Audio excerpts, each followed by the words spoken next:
FTN Broadcasting heads to the home of the Snowball Derby for a short track spectacle and our first ever collaboration with XCAL Racing. Welcome back live on this Tuesday night to a presentation of the Web Shop Series. This is the Five Flags 325 from the virtual Five Flags Speedway. 28 drivers have currently registered for tonight's action. Practice is wrapping up, and we've got a story to tell in more ways than one. Long race at a short circuit, and this is one of the best known short tracks in all the country. We're especially excited to get things going. Practice wrapping up, qualifying already concluded, and drivers are getting set to head down to pit road one final time to assemble for what will be an action-packed night here in Pensacola. Welcome back to FTN Broadcasting as well. For those who are new or for those who are returning, I'll be your host for tonight. I'm David Kreutz, commentating and producing. We're looking forward to a thrilling event. It's our first time at Five Flags this year, and it's been our first trip in over a year. Last time we went down to this circuit, it was with the NASCAR Xfinity Series cars, and that was with the Highline Racing League. Tonight, it will be a little bit different. We're running the brand new street stock models, all three in effect tonight. We got a lot of stories we want to cover, as we mentioned. Let's get to some drivers first and foremost, and we'll be going down the order of our top 5 stories to talk about, courtesy of our friends at XCAL Racing. And the first of which right now is a driver who is on the circuit, so we'll get to him. It's the number 88 of Jason Seams. Jason tonight, if you're looking at the front end of his car, he's running a special paint scheme. It's got a tribute on it tonight. It's a babyface tribute. That number 88 is ready.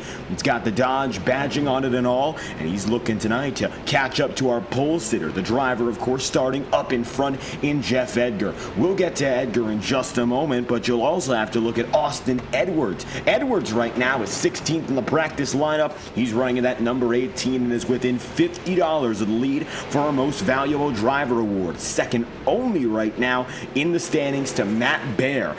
Could be a bit shake-up, as it could be Austin's chance to win the award. The first repeat of the year, already getting the job done in January. Jeff Edgar, as we mentioned, top dog. He'll be starting on the pole position for the first time in his Web Shop Series career, and he's got a chance to help out Matthew Barron getting that Most Valuable Driver award.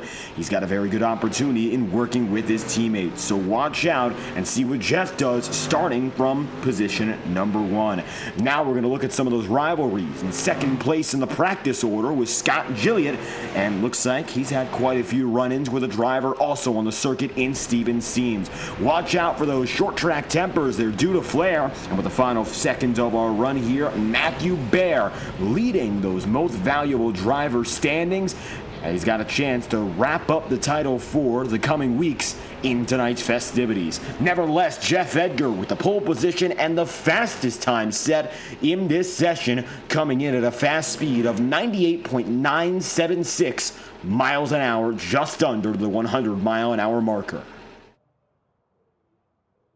Edgar, a Florida native. That's of note tonight. He could be one of the many with that home field advantage. Let's see how it goes tonight as drivers get to their starting grid. Qualifying predetermined in former events, which means that tonight the number 7 of Jeff Edgar knew he'd be riding inside of row number 1. Let's get to know all other drivers, because we've got more than 25 to learn names and learn faces. It's the number 7 of Jeff Edgar leading on the front row, and in second place it'll be Jeremy Gilliott once again, P2 on the order. Third place, Austin Edwards. Matthew Baer looking for that Most Valuable Driver award tonight. He's the number 57, starting in 4th with Stephen Rex in 5th, and Jeremy Root, number 8 machine, running in 6th. Jared Mogard will be beginning the night on the 4th row. Jared is in 7th place, and in 8th tonight, it's going to be the driver of the number 45, Travis Sukup.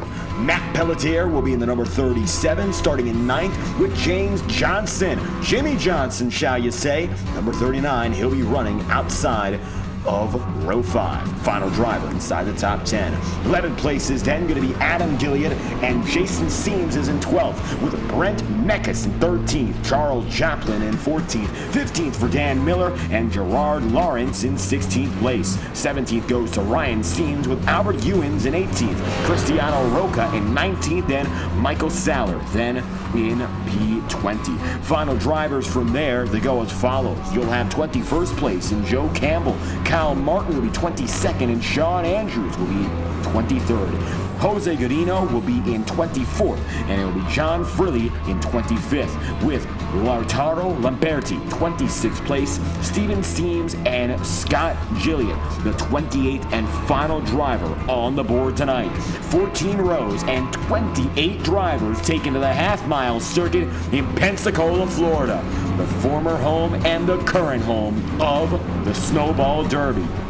Tonight, for the first time in 2025, it's home to a 325-lap spectacle here in XCAL Racing and FTN Broadcasting. The iRacing official pace car will let them loose tonight as we go short track racing down south. Welcome to Florida's Five Flags Speedway. We're under green. Jeff Edgar leads us through turns 1 and 2.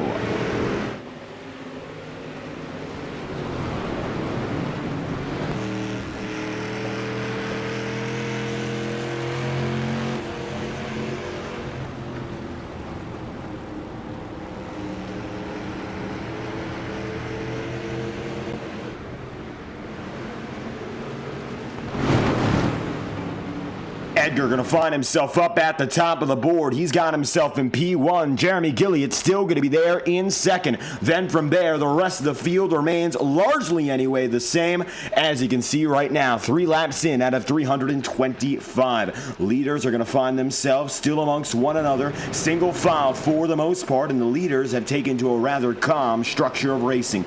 Good to see in the early going that things have kept rather cordial, as of course we've only just begun. Austin Edwards going to be right behind there in P2. Third place will be Stephen Rex for now, and you'll have fourth place, that 00 of Jared Mogard. Very little has changed with regards to that order. It looks like right now all 3 of the brand new versions of these stock cars, street stock shall you say, are up at the front of the field. Since the last time we went racing here at Five Flags Speedway, the street stocks have been given major updates, the most important of which there's now 3 different chassis. The original 2008 scan is still on the circuit tonight. Right now, highest position it is seated in is inside the top 5. You're seeing a run right now from the number 2 of Jeremy Gilliard. Jeremy is still in second here with that original body, as is Jared Mogard. But now, boxier models are up at the front of the field. Aerodynamics don't mean all too much when you're going at these speeds, and so looks like that number 7 of Edgar is rather confident in his stuff and keeps himself at the front of the field without regard for what's going on behind. All 28 drivers have gotten themselves in quite the pretty good rhythm. Now going at it mostly single file and getting ready for the long haul here. 2x2 action to the back of the field. There's the 20 of Jose Godino, and you've also got with them guys like Lautaro Lamberti and John Frilly up top side, and now down to the bottom in that deep blue machine.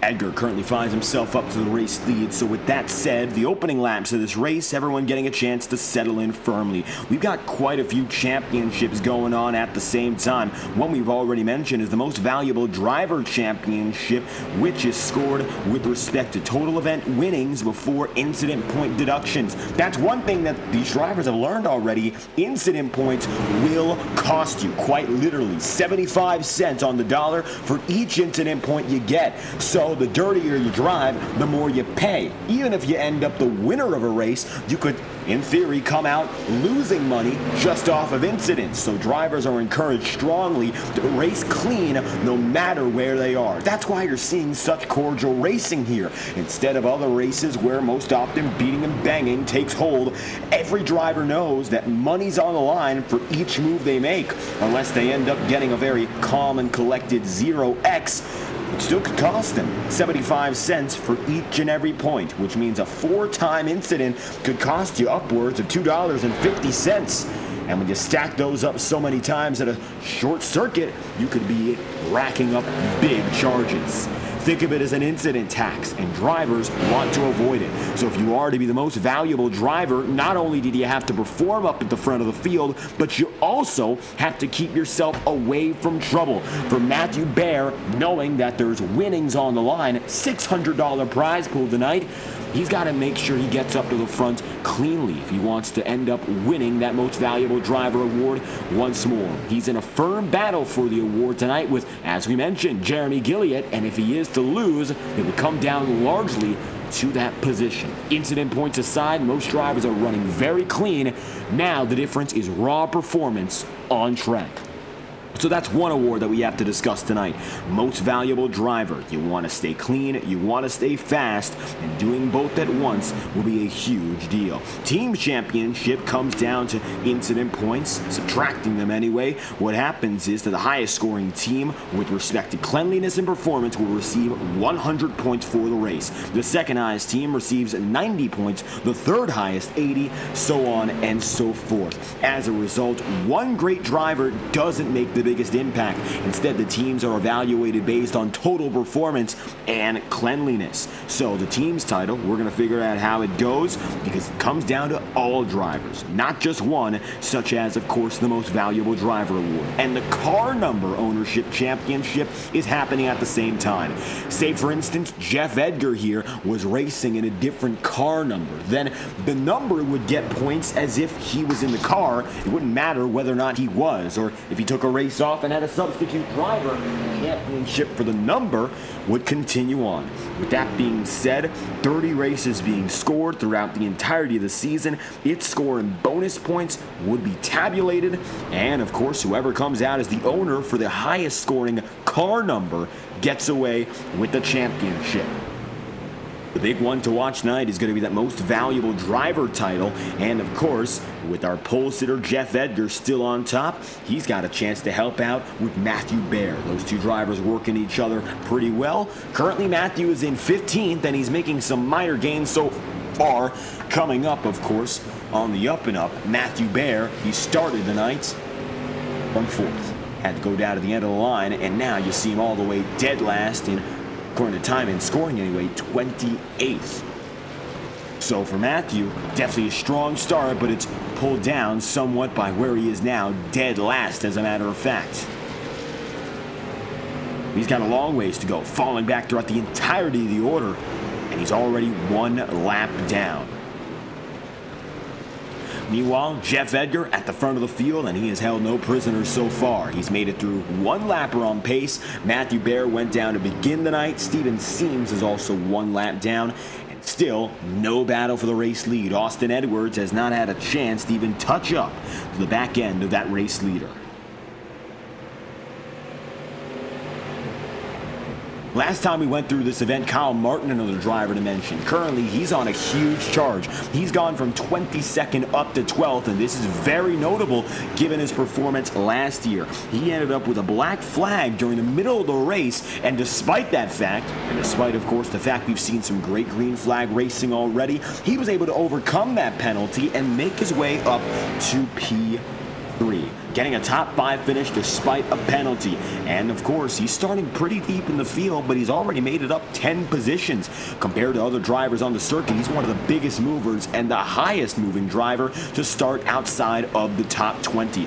Rest assured for Kyle, he's got a lot of pace, and the New England native has taken his northeastern talents down south strongly. Say that 10 times fast. Anyhow, Kyle has made some good moves so far. Has a lot to go if he wants to catch up to some other hard chargers. He's the biggest mover in the field so far, up 10 on the night. Charles Joplin has made it up 3. James Johnson has made it up 2, and 4 spots made up for Adam Gilliatt so far. Adam going from 11th to 7th. Most other movements have been very minor. Of the entirety of the top 10, only one driver who qualified within it has fallen out. That again is Matthew Baer fighting for that most valuable driver championship. Currently, Austin Edwards is within $50 of that crown, and finishing second relative to finishing 27th would effectively lock up the title so long as he stays clean. Right now, with incident points very rarely being racked up on the track, Austin's in a very good position to take that title tonight, of course, if he sees fit.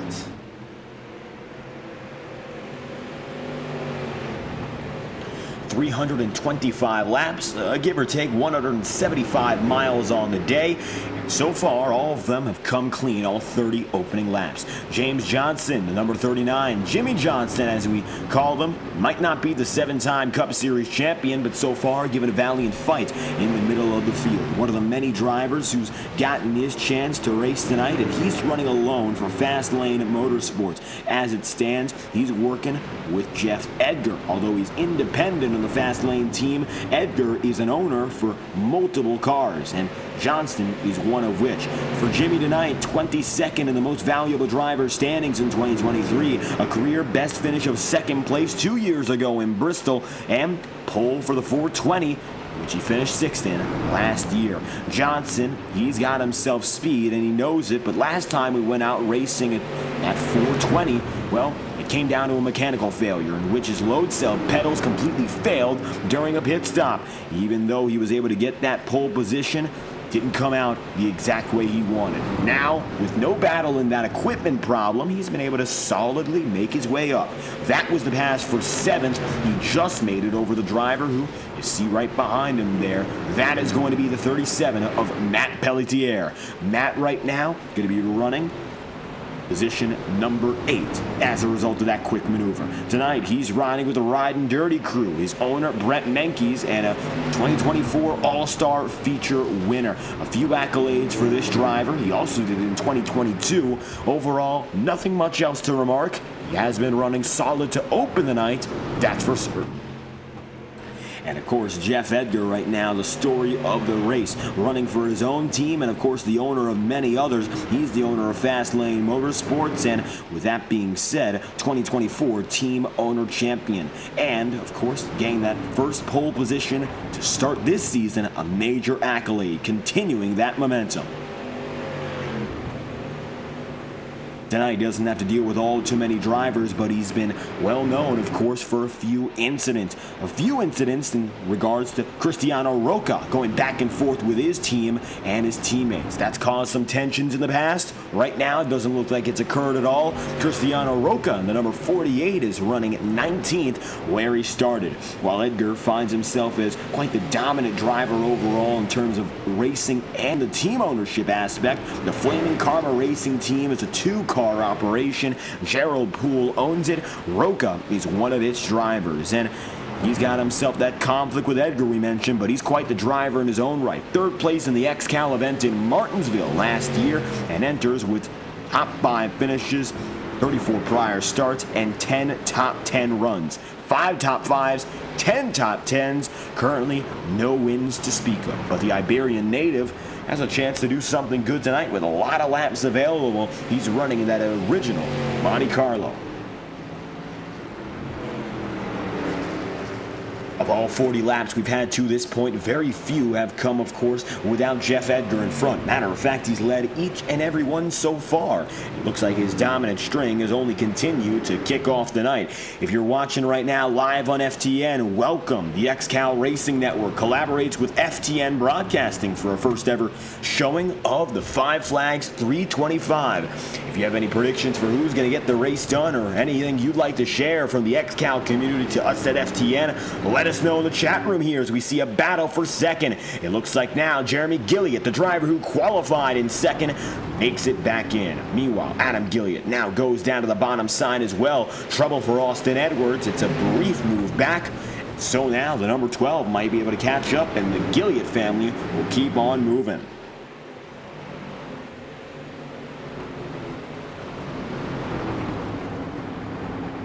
Adam with a slight advantage here. Austin Edwards, no choice but to shoot back up. This is going to give Jimmy Johnson the opportunity. He's coming from 10th to 4th on this pass, which would make it a +6 day for the driver of the 39. Johnson stays on the bottom. Austin Edwards is still high, and that one move up the track was a crucial mistake.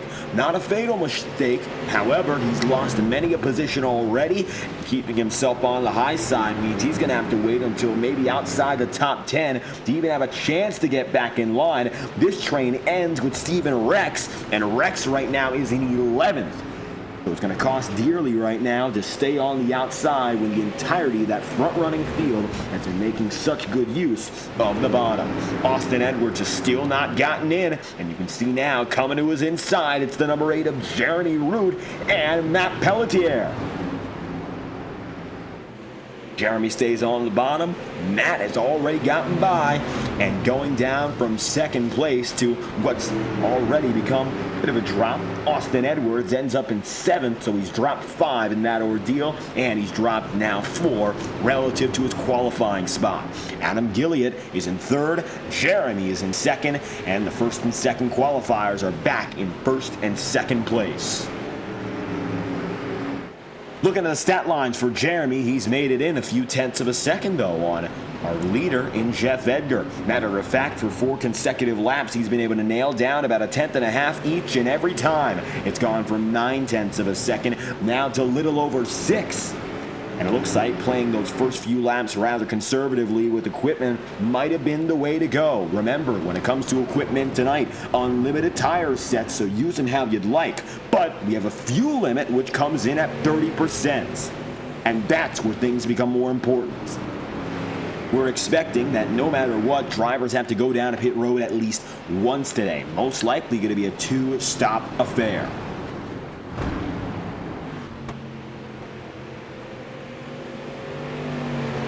34 100ths of a second, and the gap continues to diminish here. Watching on board with Jeremy, take a look inside the cockpit as Gilliott continues to roll through.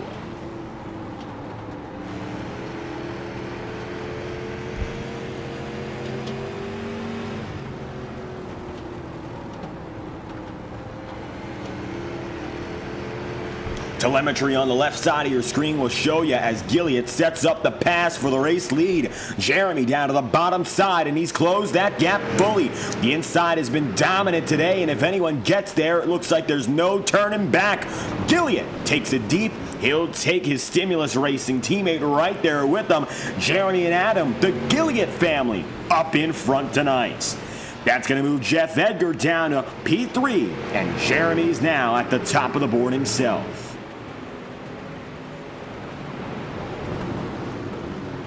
Brandon Gabriel in the chat room. It's a long race indeed. 325 laps on the table, and yet so far it's a strong start for the drivers up in front. Of course, notably giving the race lead back to the driver in that number 2, Jeremy Gilliott.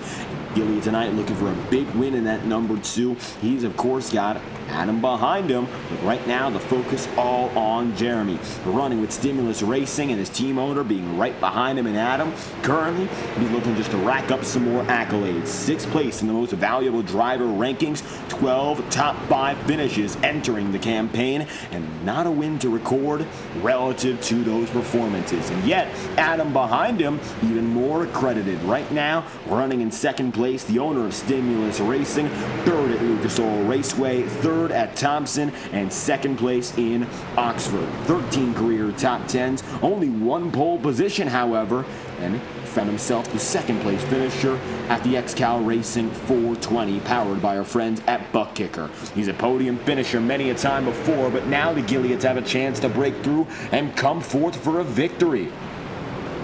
These first few laps have surely gone their way. Rest of the field, more the same here. A lot of single file, calm, collected racing. And when money's on the table for each incident, you don't want to be the driver that pays up.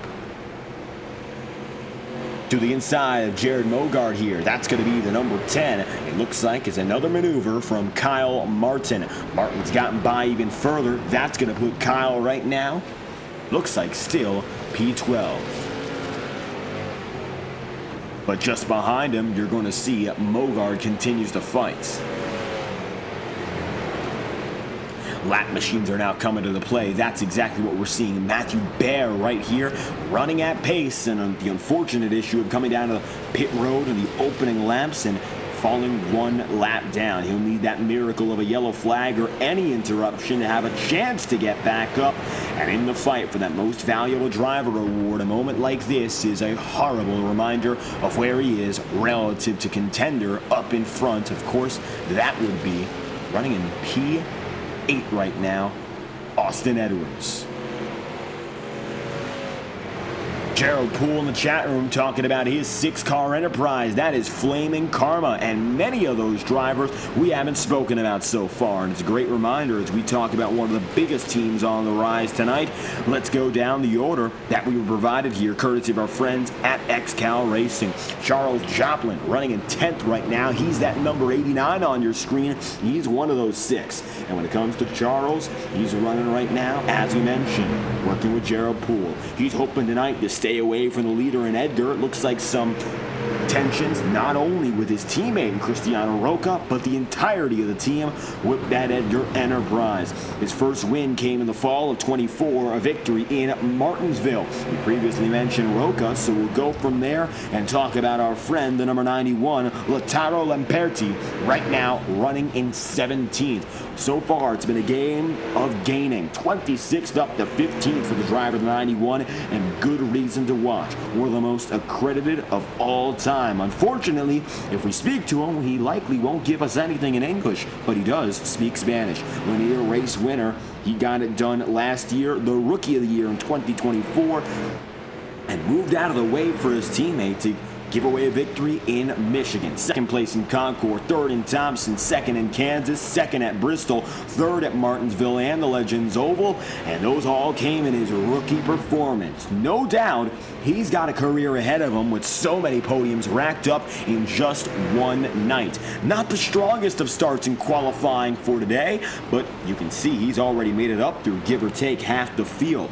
We'll watch out for Lamperti as the race goes on, even though the start might not have been the best of moments for him with that qualifying performance. Flaming Karma has a real talent on their hands with this driver who's currently running in P15. A few other drivers to mention tonight. You've got a driver running just a few spots ahead, also working with that team. Let's go back to Jose. We mentioned him earlier in the race. He's still in the running. And as soon as we find him, we'll put that camera right on him. Jose Godino running currently P26. Looks like a few moves down for the Iberian native, as high as 20, running in the back end of the field so far. He's coming through as the all-time leader in consecutive starts. Tonight is his 91st, and he has a total of 168. And he's an All-Star Open winner, a career-high finish of second place in our last race, the 2024 season finale, and officially speaking, 125th career start, not including exhibitions or anything of the like. As it stands, he's one of the many coming in as a driver internationally, racing from Portugal. So tonight, another one of those drivers who's making it through from around the world and a leader in consecutive starts. 68, meaning he's been here for the last 2.5 seasons consecutively. You'd have to go back to the end of 2022 to break his streak with 30 races a year. 68 starts. He's been here for quite a while as we see one driver drop in, and this is the beginning of a cycle down a pit road. Number 63 is Joe Campbell. Among those going in for pit stop number 1 here, 73 laps in at a 3:25. So with pit stops coming in right now, it means the magic number might just be 80. A big cycle coming in this time. Jeremy Gilliott making it in, and it looks like he has given up the race lead. Jeff Edgar stays out on the track, as does new race leader Jeremy Root. 4 tires and fuel looks to be the way to go as drivers come in to open up their pit stop schedule. 80 laps again would be the magic number, perhaps, to go for that perfect 3-stop cycle in which every stint is 80, 80, 80, and 80 to get to the end of a 325-lap race, but that looks like it won't happen here. Coming into pit road, it's going to be Jeremy Root. He'll give up the race lead. Matt Pelletier is now on top. Looking at the left side of your screen, the iRacing ticker will tell you who's gotten off of pit road, who's gone on, and everything else. Currently, it looks like the 37 is going to try to keep himself out just a little while longer. At the line for lap 77, 80 looks to be the magic number.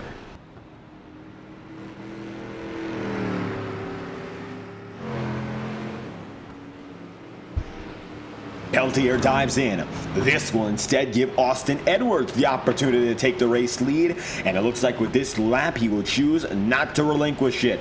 Now we're starting to see who stretches everything, who pushes the needle. 77 laps in out of a 325 showdown. You might not think that these opening laps matter all too much, but in single file clean racing, such as what we're used to here in XCAL action, these are the most important laps where drivers have to decide whether or not they stay out and try to push it. If you go through these early runs and take a little bit more time on track here, then you might be able to get away with pushing harder in the later stints, which for these drivers would be preferential. I think that's the goal in mind. Don't stress yourself out all too much about what's going on now. Push later for that fuel number. But Edwards will do something different, and it looks like now only 8 drivers have refrained from pit road. They are your top 8 right now from Edwards on down, and Peltier is now one of them who has a pit stop. 7 drivers have left themselves through, and for the first time, a driver's hit the magic number on a stint. Austin Edwards goes for 80 plus. He's due to come down to pit road any moment now. Looks like he won't concede on this lap, but we'll see who does. Stephen Rex stays out, Jared Mogard does, and Lautaro Lamperti. We mentioned he's a driver who's going to make some big gains, and it looks like he's taking advantage of this. The rookie's going to rely on strategy, and the 91's up to the highest spot he's running all night long. Provisionally, he is 26th to 4th on the day, and it looks like another driver will give. That's going to be the number 18, Austin Edwards, who pioneered the strategy. He'll come in for his first pit stop of the night, and the rest of the field, those who haven't gone in anyway, are due to follow. Stephen Rex, new race leader. Mogard goes down to pit road as well, and this leaves 2 drivers waiting on this long-term strategy call. Leader off of pit road looks to be Adam Gilliott, getting it ahead of Jeremy, and it's a convincing margin as well. You can see several tenths of a second built up between those 2 drivers. Jeremy fading back, Adam getting an opportunity, and so now the number 12 is up and ahead. Jose Godino is now going to be 4th of those who came off pit road, so a big gain for him. And Stephen Rex is still out there. Lautaro Lamperti looks low, and it looks like this time by the 91 commits to heading in. Lamperti and Rex, different strategies. Stephen is still out there, and now going to lap number 86, number 70 remains on the track. Only waiting right now on the lapper of Matthew Bear, the 00 of Mogard's pit stop to conclude, and Stephen Rex now comes down and in. The official concession is here, and it looks like the number 70 has decided to make it through.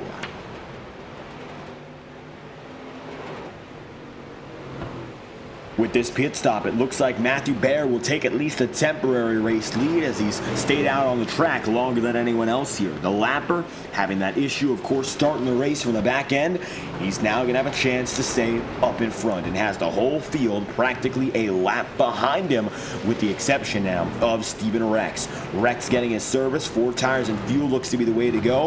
A full tank lasting about 80 laps tonight. That's the signal we need to figure out who, where, and what. Who's going to go in, where they go down in, of course their own stall, and what they have to do. Pit stop strategy from here shouldn't be all too complicated. And now it looks like Adam Gilliott will get a chance right behind. Will not be Stephen Rex. Rex is still down there, and Adam will be up in the front.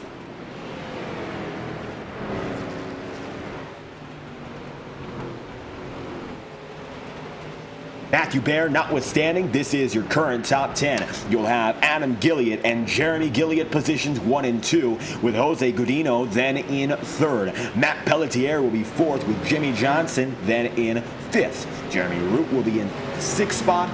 And then you'll have 7th, Charles Joplin.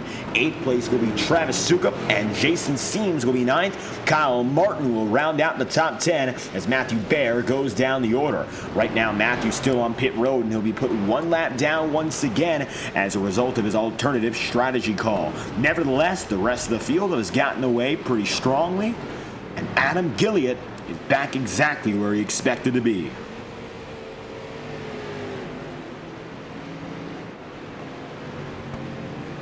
Jeremy Root in the number 8 machine, getting a little bit closer to the front of the field all over again. Root is one of those for the Flaming Karma Racing crew. He's part of that 6-car enterprise. Charles Joplin in the number 89. Looks like for him, more of the same, of course. So you got some of the Flaming Karma guys running together. The 45 of Travis Sukup is a driver, however, we have not mentioned so far. When it comes to Travis, he is one of those drivers who is not with one of the big enterprise teams tonight. He's riding dirty, courtesy of his team owner in Brent Meckes. 29 prior starts in the 2025, and he's looking for what could be his first career top 10 in a finish up front tonight. And so far, it looks like Travis has had the speed for his career best finish, a high of 7th, and of course currently now in 8th place, exactly where he started. With confidence and cool racing, cool heads prevail, it looks like Travis could be en route to a first career top 10 with ease, and maybe even a chance to go further than his qualifying position, something he's never been able to do before in the top 10, and now it looks like tonight he's got a pretty firm shot at doing so 94 laps in.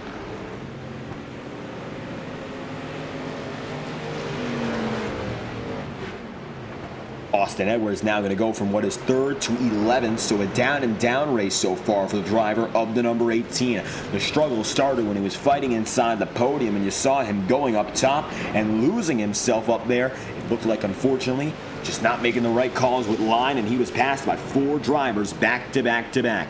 Question, of course, is going to become whether or not he can recover. Fell down quite a few positions, but it's only worth anything if he can make his way back up to the front of the field in stride. So far, though, really no guarantees. Austin has driven himself calmly and collected, but it looks like he hasn't done anything in terms of advancing himself while doing so. 11th right now, and that means he's right behind the driver in the number 10. That is Kyle Martin. Martin is up from 22nd to 10th, the second biggest mover now of the night. He's now made up 12 positions on the day.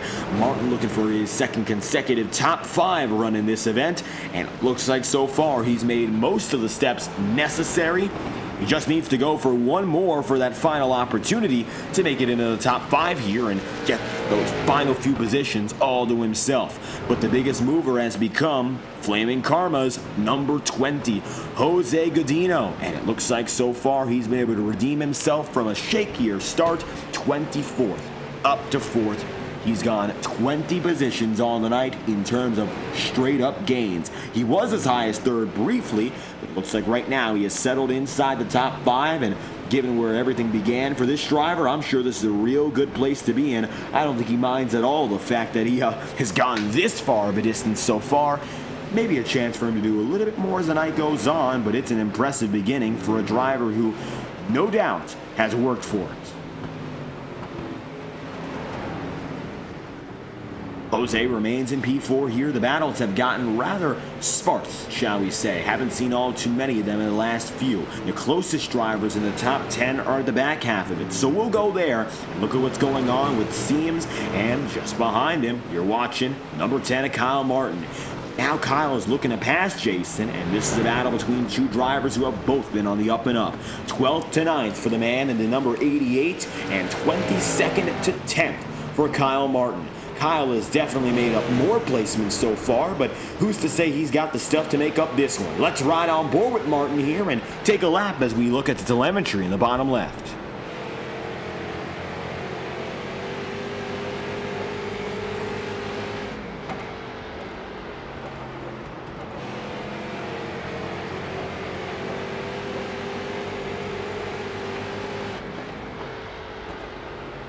Martin has been putting down that pressure, that's for sure, but pressure aside, the results haven't come for him just yet. This move would get him up inside the single digits for the first time all night long and continue what has been an arduous charge, albeit one with major positive effects. Maybe now we gotta wonder what Kyle can do to make this move quickly. 105 laps in out of 325, we're expecting again about 60 more laps on this cycle, but 60 laps come and go in just a brief moment if a driver's not paying attention.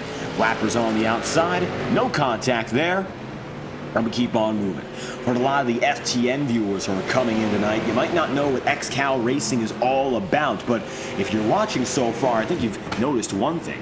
very clean racing. The best part of it is that these are drivers who have, in some cases, been with one another for many a year. XCAL Racing dates back to 2013 when it all began as a small group of one of many iRacing leagues beginning in those formative years, and they've raced together as an organization now for the better part of 12 plus. An unbelievable testament not only to the racing but the quality of which. Five Flags Speedway, things often get dicey. So far, however, at least in the virtual realm, we have not seen incident. When you pack the house with 28 drivers, that very rarely comes to pass. Austin Edwards right now in a close battle. We'll go focus on him as he continues his fight, trying to keep himself inside the top 10 conversation.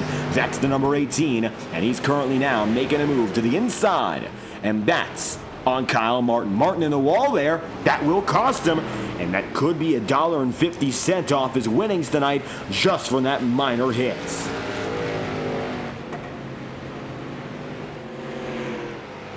And every cent counts. Again, when it comes to that most valuable driver award, if you're Edwards fighting for it or if you're Matthew Baer, you can't afford to lose anything. Each incident point costs you, and with each of them costing almost $1, even the riskiest of drivers know it's not worth going for those maneuvers. iRacing usually disqualifies drivers after 16 incident points in any officially sanctioned race, which means that a driver could rack up $12 in fees before they were disconnected. Now tonight, I don't think anyone has 12 incident points, but either way, you gotta watch out for that title. It could come back to bite a driver. Five Flags Speedway, speaking of the circuit we're at tonight, it's been open for more than 70 years, coming for its 72nd year of operation, and it's been used in stock car racing ever since 1953. Briefly used for the NASCAR Cup Series in its one and only appearance in, of course, 1953. The NASCAR Xfinity Series has not seen the circuit yet. The NASCAR Southeast Series had from 1991 to 1997. The American Speed Association went in 2002 and returned in 2023. And, of course, the Pensacola 150 with the ARCA Menards Series from 2013 to 2014 and returning ever since 2020. But its most important event since 1968. The Snowball Derby. It's a 300-lap event, so a little bit shorter, in fact, than the race you're seeing tonight, which means this is a full-length plus race, taking in all 300 laps of challenge and adding in just a little bit more, a sprint to the finish on top. These drivers are being given absolutely everything and then some to work with, so it's a wonder they've done so good with what they've had so far. To the inside, Jeremy Root for P4 will take it away from Jose Godino. This is Jose's first time up and in front, so we don't know whether or not he's got the tire saving in him to hang on. That could be a big issue as the night progresses. Maybe the number 20 better with the short runs and he begins to fall off here.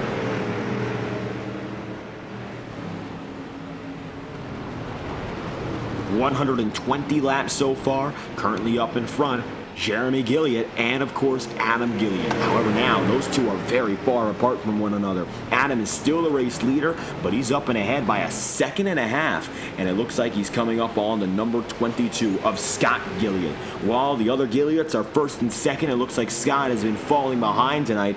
4 laps down as it stands, and one of currently 13 drivers to be at least 1 lap down. You got 15 drivers on the lead lap, the rest of which on the circuit tonight are at least off by 1. But currently in 27th place, Scott, from dead last up to 27th, has made up 1 position, although it looks like just hasn't been his night.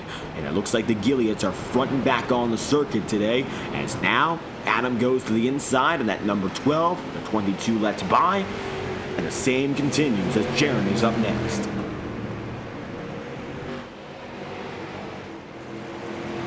And notably in the last few laps, the difference between these drivers, Scott and Jeremy, and rather Adam as well, nothing has changed, at least in terms of getting tighter. Jeremy has only lost time in the last few seconds relative to Adam, and it looks like that trend will only continue. Now 2 seconds plus behind on Adam. Jeremy continues on. Still clearly the second best driver on the night so far. There's no competition for P2. Matt Pelletier finds himself alone in third, but he has not gotten nearly close enough to fight for that podium position, second anyway. First and second are completely different battles. Second and third, completely different battles. And it looks like that's the way things are going to stay. Been like that for the better part of 40 laps now. We're about halfway through pit stop cycle number 2. We'll go to about lap 160, then we'll recycle and reset again for a run that goes to lap 240 or so, at which point we'll have our final pit stop cycle prepared for the entirety of the field. There's the number 88. We mentioned him earlier in the day, Jason Seames, with a special paint scheme. Let's get a look at that front end, of course, for the driver, the number 88, and see what's going on. Maybe, of course, we get a slightly better look.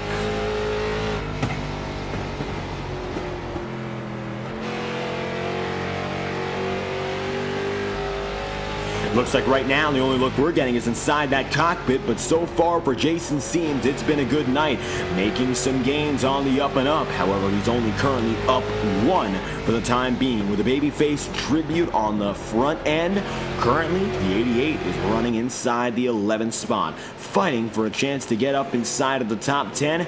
He's almost gotten there. He now just has to deal with Kyle Martin and Austin Edwards. Edwards still fighting for the most valuable driver award, something that will be hotly in contention all night long. Seems just looking to make up some position. 127 laps in so far, coming to lap 128. Adam Gilliard has gone from 11th to 1st on the night to make these gains to get up to the front of the pack. And a reminder again, Adam Gilliard, a well-commended driver, who's found himself up to the front of the field. He's racing tonight for Stimulus, and he is his own owner, so he knows what it's like. Stimulus Racing, or as they call it, Stimulus Wrecking. Well, it looks like tonight they've done anything but, leading with Adam and Jeremy first and second, and the battles in the mid-pack are the ones that have gotten fierce.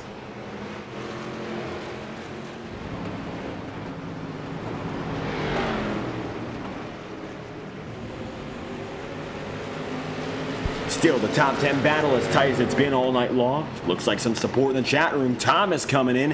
Thank you for stopping by, and of course, putting on that support for Jason Seames. Right now, Jason, another driver, good to mention. He finds himself, as we look at him, P11.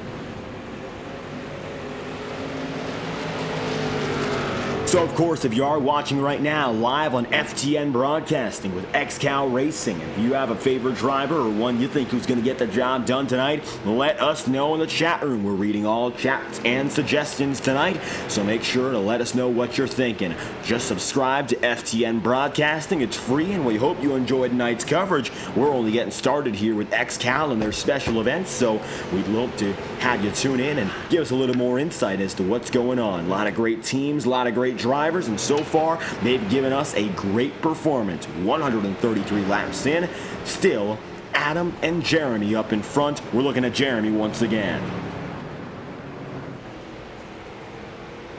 The official halfway marker coming in at about lap 163 tonight, mind you, so 50% coming up real close. Taking a look again at the battle for 12th here. This is Jared Mogard and, again, Lautaro Lamperti, perhaps the most impressive rookie on paper from last year. Definitely not a sophomore slump. While he didn't qualify strong, he now finds himself getting closer and closer to that top 10, and this is the closest he's been.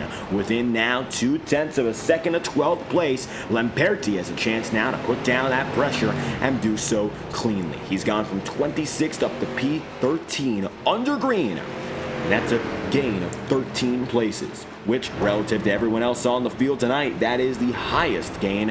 And it looks like Jose Gurinho, who had such a great start, had to just come out of pit road once again. So Jose now currently 2 laps down and back down to 24th where his race started. Whereas Lamperti is 26th up to 13th, and he's running that main strategy for as much as it's worth.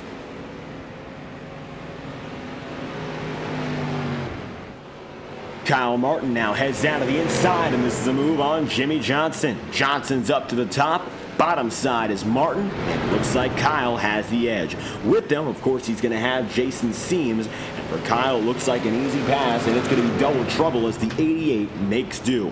For Johnson, he gives away 2 in just 1 turn.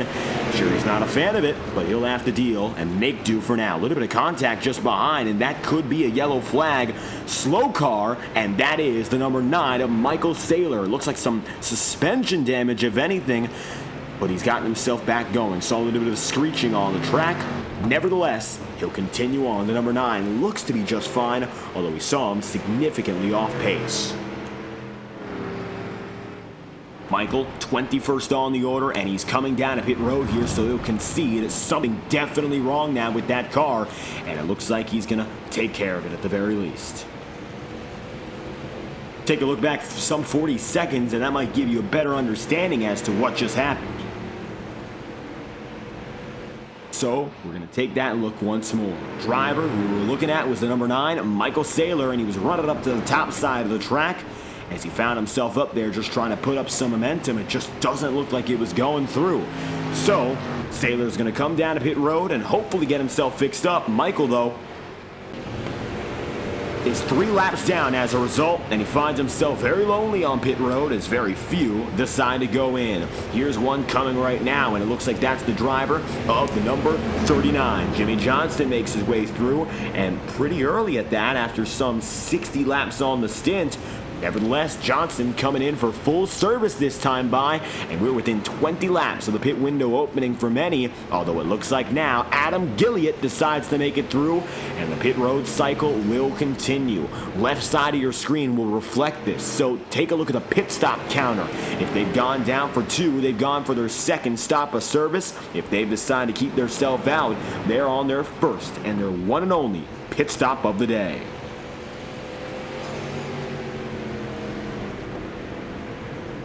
Jeremy Gilliott, Matt Pelletier, Jeremy Root, and Charles Joplin.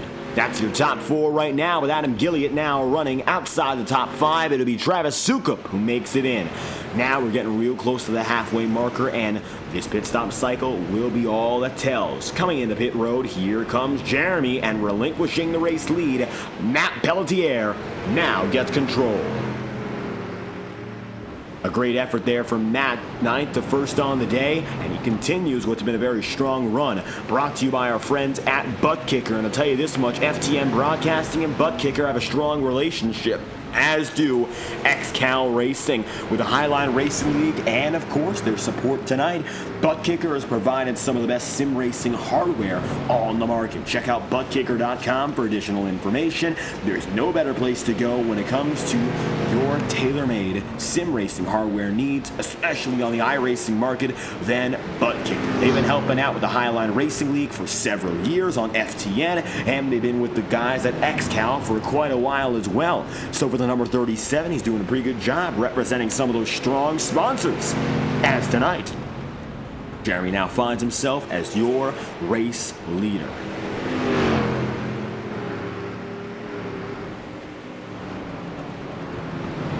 149 laps in out of 325. Still a majority of these drivers up in front have not gone down a pit road. Leader of this new cycle will be Jose Godino, and he decides to go down very early above everyone else on the cycle. The number 20 has gotten himself positioned, but at what cost? Is it going to make sense now for him to take it down and in rather early, try to hang on, and then go down a pit road early again? Or is he going to try to play the long game in this next stint to counteract what was a risky, albeit potentially fruitful, strategic expedition?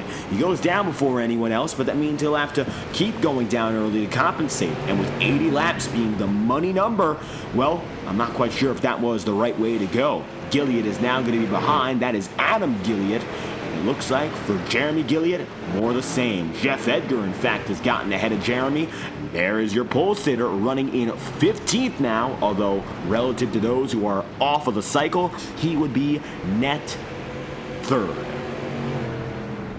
Looks like right now John Frilly, who's a lap down, has not gone down to pit road. Same goes for Matthew Baer. And it looks like Charles Joplin is currently going for his pit stop cycle. So, a few drivers that we can't make note of yet as Pelletier looks for the halfway points.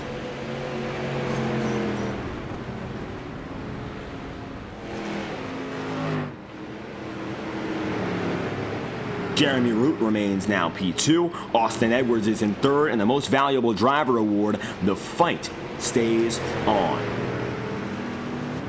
Gerald Poole saying it's a strategy deal for the number 20, and while we're aware of that, I think the big question becomes whether or not that's the right way to go. It's an interesting strategy call. So many drivers who we didn't expect to go down and in before 160 decided to do so. Maybe stretch some stints, squeeze some stints. A lot of other drivers are deciding to go for the full balance, but right now, it really doesn't look like any strategy is a guaranteed winner. Jeremy Root will now find himself in the pit road. Same goes for Matt Pelletier. As a result, Austin Edwards will get himself up to the race lead, and currently, Edwards is running significantly better than what we've seen out of the driver who he's been rooting, or rather battling against all night long. Maybe rooting for his demise, Matthew Baer. But in these brief moments, Matthew again gets up to the front of the field. He's in 7th place right now, and not for a lack of trying, he finds himself up there again. He's going to be 1 lap down on the cycle regardless of what happens here. But even then, the driver, the number 57, has a long ways to go for even a fair shot to get back in front. Jared Mogard now going to be your new race leader. Austin Edwards has indeed decided to back down here, and it looks like Edwards has a chance to get himself out of the way fully, but the Hornet's Nest he'll have to deal with first. Mogard now finds himself out and alone. Across the line once again, it'll be Mogard. Edwards is now in third. Lautaro Lamberti gets up to P2. And how about this rookie? Maybe a shot to lead a lap tonight if he just hangs on for a few more laps. Austin Edwards is going to get to the outside of this groove and let all the drivers on new rubber go by. Lap time differences are significant. That time by for Austin Edwards, he ran a 19.15, the best lap he ran earlier in this race. Well, the number 18 team was much faster with a 17.756. So again, you're seeing 2 seconds of wear at a track where laps are under 20 seconds. That is a major difference. That is upwards of 15% of the lap lost just based on staying out on track. Huge. Can't afford to have that happen. And so, for a few more laps, some will hold on, some will give out. We're waiting on 5 drivers to head down to pit road on the lead lap. Mogard, Lamberti, Edwards, Rex, Roca. And then from there, you're going to see the driver of the number 57, Matthew Baer. He's a lapper. He's also trying to go for it. Lap 162, and it looks like now drivers are getting to the very tail end of their stint. And with Mogard making it by lap 163, we've officially passed the halfway marker. Mogard's going to have to come down to pit road within the next 5 laps at the very most. But it looks like before he does so, Lamberti looking to take the race lead at the line. The rookie's up on top. And it looks like now the 91 gets that lap led, exactly what he wanted. So, they'll have a chance to stay out 1 lap longer. Mogard is going to concede. The 91 chooses not to. Austin Edwards, the decision is in. The caution's out. Yellow flag as it looks like contact after the caution. And a big pile up. Austin Edwards caught up as the number 6 of Daniel Miller is in the original incidents. We got halfway, and then we got a caution. Caution's out, and here's why.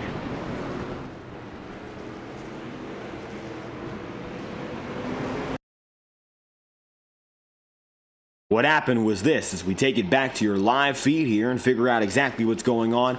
Daniel Miller, one of the many who got caught up in this piece. And so, you see him turned around by the time we get the rewind going, and he was around for a while. The reason being contact here, and it involved himself and Albert Ewins. Albert turning around the number 6 at the line, and he got hit there by your pole sitter, no less. And it looks like Jeff Edgar gets contact. The number 6 tries to get going. As he does so, contact once, twice. He'll collect the number 57 with some minor contact, and he'll also get the 18. So Matthew Baer and Austin Edwards also involved. Yellow flags out for the first time tonight.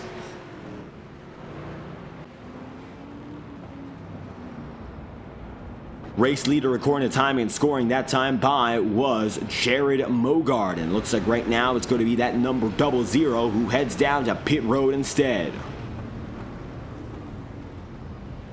So a tricky circumstance now to work out, and most importantly for one driver, Matthew Baer, just staying out help him. Does he get a chance now to get back up in front? Because if he does, this could be a saving grace for the man who is currently in 5th while still being 1 lap down. Even though he might not be at the front of the field, it'll give him that perfect opportunity to get back up on the lead lap, something we've been desperately awaiting out of this 57 crew all night long. And it looks like it is official now that Matthew Baer will be on the lead lap for the first time tonight. Since the very beginning, your 4th place qualifier gets redemption, and the fight between he and the now damaged Austin Edwards will continue. Edwards with that crumpled front end is going to fall back further, and it looks like now he's going to be scored in 7th place. Matthew Baer is in P3 for now as drivers continue to get shuffled together.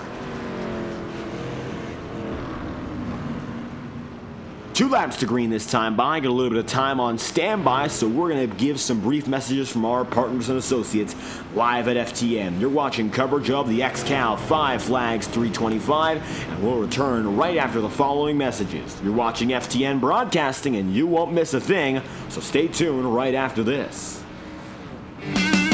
Racing isn't easy, but experiencing it is. iRacing puts you in the driver's seat with the industry's leading sim racing game. Drive on laser scan replicas of the greatest racing circuits from around the world.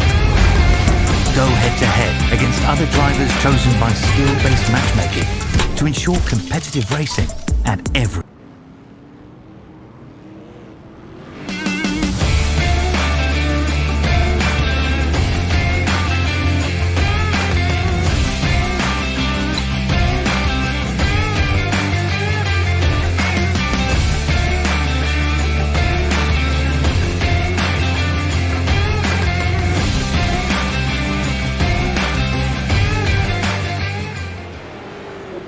Boundless makes its presence felt. It will not be ignored. We're helping turn ideas into reality with a wealth of building products that take every architectural style to the next level. This is what it's like to imagine, build, and transform anything we want into exactly what we seek. This is what it means to be boundless. This message is brought to you by the rebrand of Throttle Graphics and Designs. This publication may not be reposted without the authorized written consent of Throttle Graphics and Designs. NASCAR Camping World Ford F-150. NASCAR Xfinity Ford Mustang. NASCAR Cup Series Next-Gen Ford Mustang. Arca Menards. This has been the publication of the redesign and rebranding of Throttle Graphics and Designs. This message may not be reposted, republicated, or rebroadcasted without the authorized written consent of Throttle Graphics and Designs. Thank you, and thanks for your time.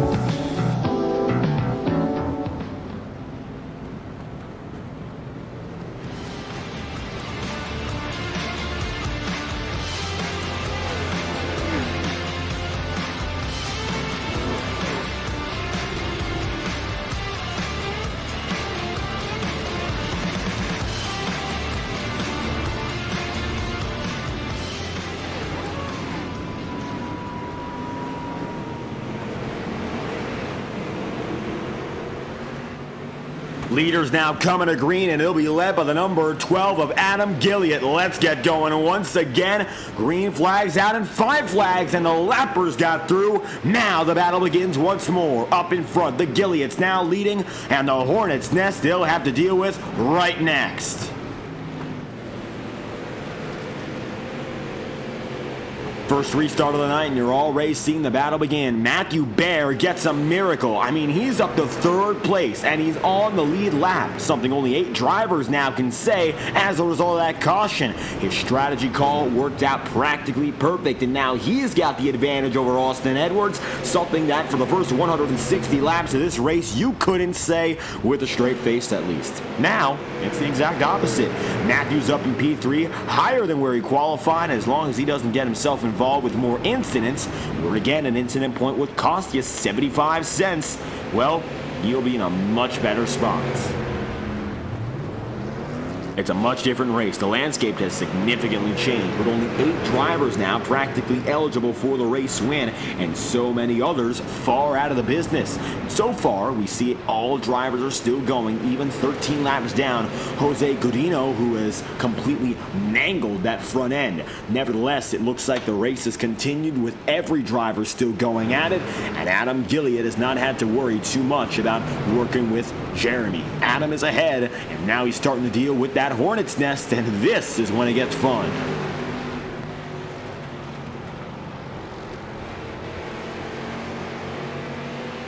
Having to maneuver to a type of field like this, which is a very talented one, but that gives another problem. These drivers will not be moving away easy, and more than that, they're fighting each other for other position. 179 laps in at a 325 here, and the fight progresses for every other spot where dollars are on the line. Prize pool is currently sitting at over $600 for the day, and your race winner guaranteed a payout of at least $160 when the night concludes here. So rest assured for Adam Gilliard, he knows there's big money here.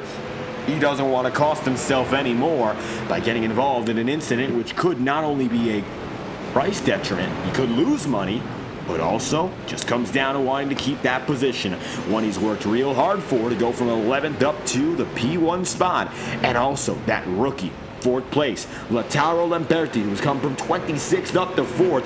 It looks like his strategy call worked out absolutely perfect as well. He's up inside the top 5 and looking to match his career best finish, of course, trying to get back to the checkered flag. A rookie of the year with many podiums last season. 2025 is off to a good start if he can only keep up this momentum for the next coming 150 laps. And given what's happened so far, there's a very real chance he'll do just that. Jeremy Gilliard, more the same in 2nd place here. And the last drivers on the lead lap, well, familiar faces who just got lucky. Charles Joplin, Travis Sukup, and, of course, Jimmy Johnson finds himself right there, 10th to 6th in that number 39. Johnson so far has been able to keep himself just inside the top 10 confines, and the last battle for the top 10 goes between John Friley and Jeremy Root, the first man 1 lap down, and they're real scattered now outside the lead lap, but they still have a chance to fight for a good position. A driver we haven't mentioned all too much of tonight is the 131 of Ryan Seams, but we'll take some time right now to spotlight the driver in that 131. He's working under Jason Seams, the driver who runs the Bustin' at the Seam race team, and when it comes down to the XCAL Racing 420, one of the premier events last year, he was able to come home finishing 3rd after starting P2, collecting the pole in a previous running, and of course, that was 2024. In 25, he got the pole and finished 5th. He enters with 1 win, 19 top 5s, and he comes through with 51 top 10s. 1 pole in 98 starts with 81 consecutive. In 2024, he came home 6th in the most valuable driver standings, but tonight, the focus also comes in form of family. The driver, the 131, and the Seams family, they have a special paint scheme, and you might be able to tell on the front end it is a little bit different than usual. We'll try to take a better look right now, and you can see it from the front end here. But for the 131 tonight, also going to be a commemorative event in memory of Randy Henderson, who was his uncle. You'll take a look on their screen right now, and you'll see in loving memory of Uncle Randy, who unfortunately passed away at the age of 62 from 1963 when he was born, unfortunately passing just a few weeks prior. Randy Henderson, who, of course, memory tonight, involved with the Seams family, his mother's brother. So an unfortunate loss and a tragic one at that for the family, and we're wishing our best condolences at FTN Broadcasting for the entire Seams family, Ryan, and of course family on the circuit, including Jason tonight. Currently, the 131, on a more positive note, has been able to make some gains for the most of the night. But right now, he finds himself again on a downturn. He's currently 19th from what was a start of P17.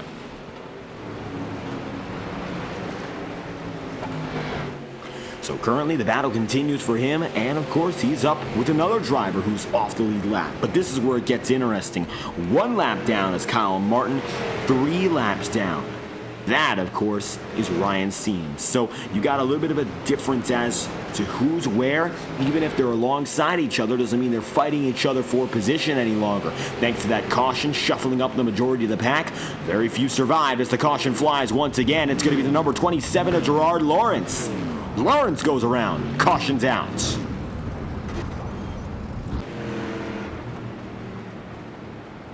So taking a look once again, number 27 here, getting involved in an incident. The New York native in the second caution, he got up as collateral. He drifted out of the way and spun because of the drivers who spun before him. And this time, Matthew Bear is involved. Yellow flag is out. Matthew's incident was the first. Take a look as we see our second caution of the day. Came up into the 22 and he caught Scott Gilliott. Scott comes down, they both spin.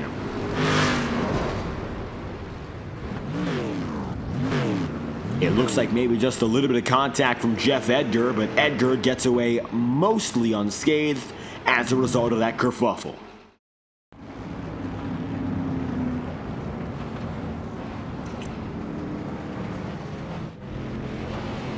Adam Gilliott down to pit road, getting his extra service once again. Only 9 drivers on the lead lap currently, Lamperti the last of which, and we're going to see now whether or not anyone else can get back on that lead lap. Here comes John Friley to pit road, and it looks like Cristiano Roca now on the lead lap, 11th place. So 2 drivers now officially scored back on the lead lap, but still only 11 of which as your second caution flag flies. A little bit quicker than the last one, but even still, Matthew Bear given an end-of-line penalty as a result of that incident.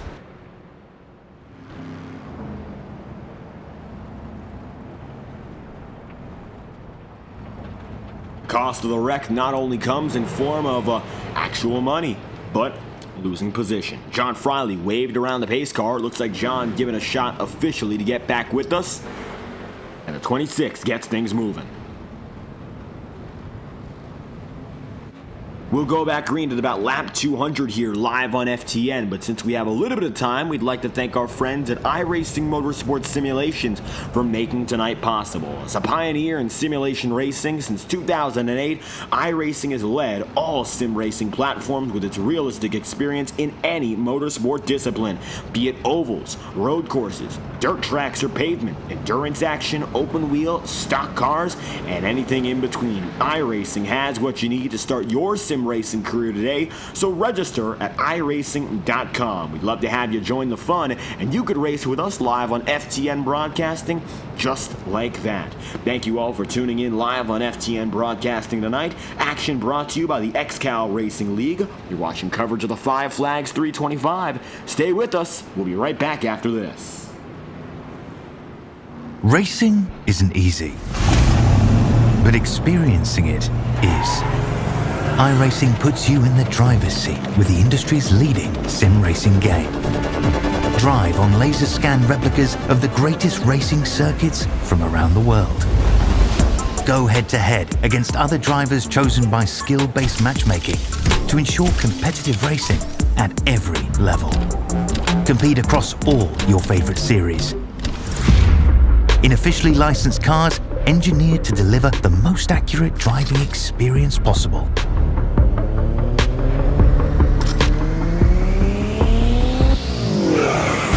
Join a race or host your own with players from across the globe. Race against the computer or in a league with friends. Feel the thrill behind the wheel. Visit iRacing.com.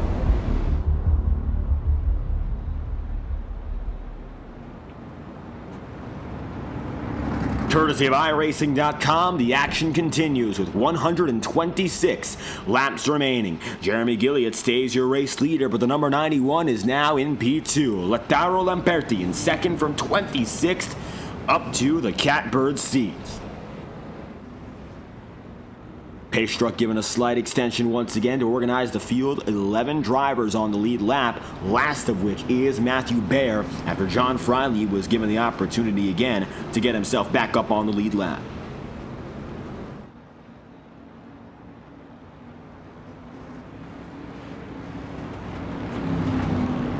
One driver choosing it outside there, and you can see the rest of the field still running single file. So we'll see what happens as the top two drivers go at it. It's a familiar face down on the bottom, one of the most dominant faces of the day. And of course, right on low, that's where the 12 is. The 91 looking to lead. First laps on the night under green. Here we go again. Green flag's out, and it's going to be Gilead, Adam Gilead, to the points.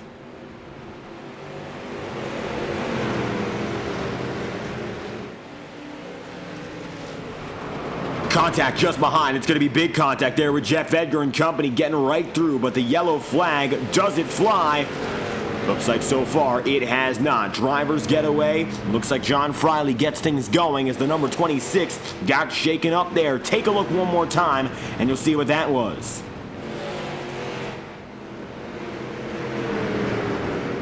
Going to that last lap replay to show you all that happened. You see Jeremy Gilead getting away from it, as did Adam. Looks like everyone's going to be just fine. We keep going and moving on. Adam Gilead is still up and ahead. Looks like now it's going to be Travis Sukup in P2 and your pole sitter now trying to fight. Although the number 7 is a lap machine, Jeff Edgar is in the mix, albeit 4 laps down. Travis has not yet led a lap tonight. All the while, the leader in Adam Gilead has led 86. And with 121 laps to go, he has a real chance to lock down the most laps led award. Again, 162. That's the total for halfway. So if a driver wants to get up to that point to automatically lock in the most laps led, they're going to have to stay up there. It will be until about 40-odd laps to go for Gilead to get that accolade. He'll have to keep working until then. Nothing's a sure deal.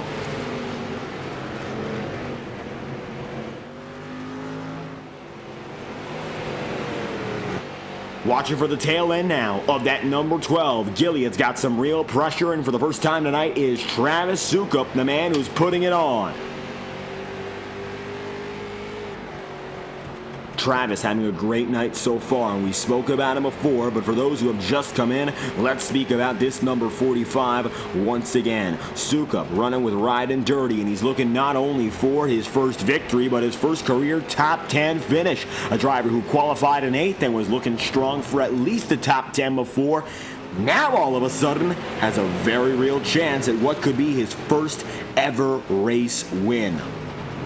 And what a way it would be to open up the 2025 campaign, coming in with 29 previous races, so almost a full season's body of work. But this would be a great way to finish up that first season, so to speak, and end with his 30th start, being his very first win. What an impressive start it would be to his career. He's only just gotten started tonight, though, and he's going to come through. 115 laps to go, putting that pressure behind. Now it looks like the Gileads might get together again. Jeremy is in 3rd and making some slight gains.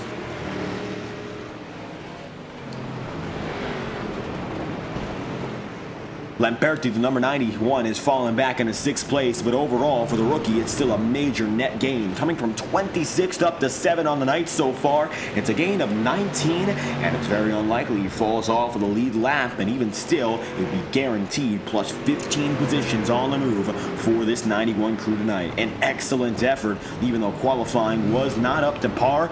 Making the most of the race has mattered significantly.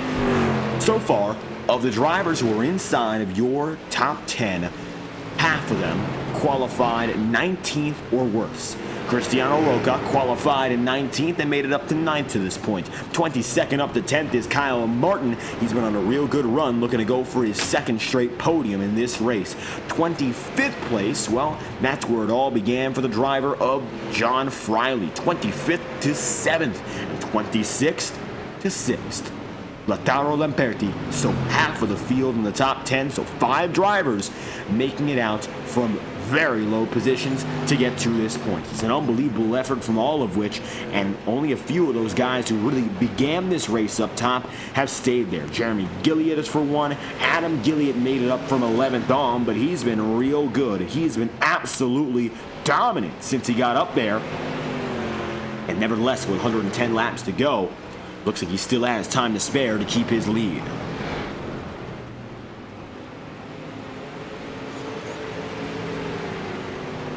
The pressure's on, but no backing down. Lap car is going to be all over the place here, just coming and going. Haven't really given all too much of a difference to strategy tonight. What has is those few yellow flags we've seen, and let's talk about pit stint time, because that's going to make a significant play in tonight's racing. It looks like right now one more pit stop cycle is expected for the majority of leaders. The one that's going to have to exclude himself from that is Cristiano Roca, who has not gone down to pit road in the most recent yellow flag cycle, and as such is at a big disadvantage here. 53 laps on this cycle is a bad circumstance to be in, because that means that unless there's a yellow flag, and the same goes for Jeremy Root, they'll have to come in twice for the rest of this race. Whereas Adam Gillian and company, who are on a 24-25 lap run, something of that nature, well, they'll be able to last and go for 40 more laps and then go for 60. It'll be their final pit stop, and that will be that. So they wouldn't have to concern themselves all too much with any additional pit stop troubles.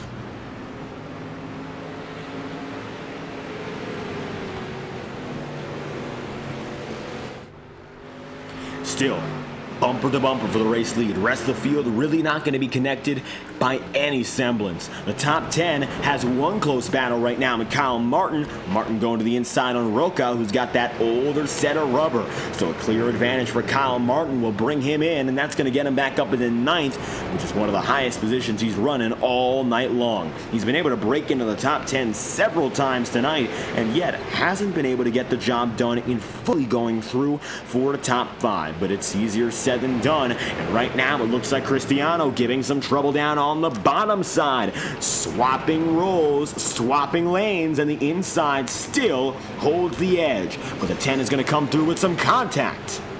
That might have just cost him.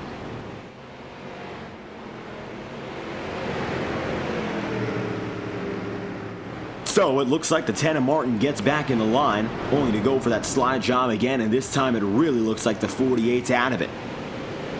But the rest of your top 10, you can see they're separated by nearly a second apiece here. The top 2 drivers are the tightest of which.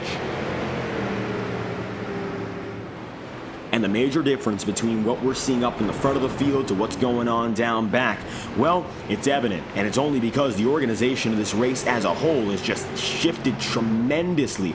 You look back at drivers who are 3 laps down, and they're right next to drivers who are inside the lead lap. Jimmy Johnson here, there's a driver who's 4 down right behind him. That's Matt Pelletier, who's running in 19th. If you look at the driver who's running right now in 26th, the driver next to him is running in 13th, and the driver ahead of that driver is running in 5th place. So there really is no way to tell based on what you're seeing on track who's who and why they are where they are. Instead, you got to keep looking at that pylon and seeing exactly where the drivers are based on number and name here, because even if they're battling, most of these battles are not for direct position. Instead, they're just going to challenge each other time and again to keep that racing real estate. And with 98 laps to go here and time running out, that real estate matters more than anything else. 228 laps remaining here. We're going to have 98 laps to go, and it looks like we've gotten down past the final 100. The clock has been ticking rather quickly so far in what's been 200 plus laps of racing, and it's quite rare we see so many laps come down in such a small amount of time. But when you think about it here, Five Flags, it's a short circuit. It's a half mile. It comes into the same length as Martinsville or Bristol. But if we look overhead right now, you might not think it looks the exact same. It's a rather wide circuit. It does look rather large, and it is quite fast, coming in at 98 miles an hour for the average lap during qualifying pace, and about 95 over the course of a run, lap in, lap out here at race pace. But since it isn't all too highly banked, doesn't get everything going the same as Bristol does. Bristol being so quick thanks to its banking. Martinsville having that narrow nature, which helps out. This track doesn't have really anything to help the driver. It's all down to that skill. And currently it looks like Travis Sukup with the race lead, getting by the Gilliats. Adam is going to be in 2nd, Jeremy will be in 3rd, and the pass for the race lead could have already been made, but it all comes down to what happens in 35 laps time. With 60 laps to go, that's the big one. Who has what it takes to finish the job and come through with the right strategy?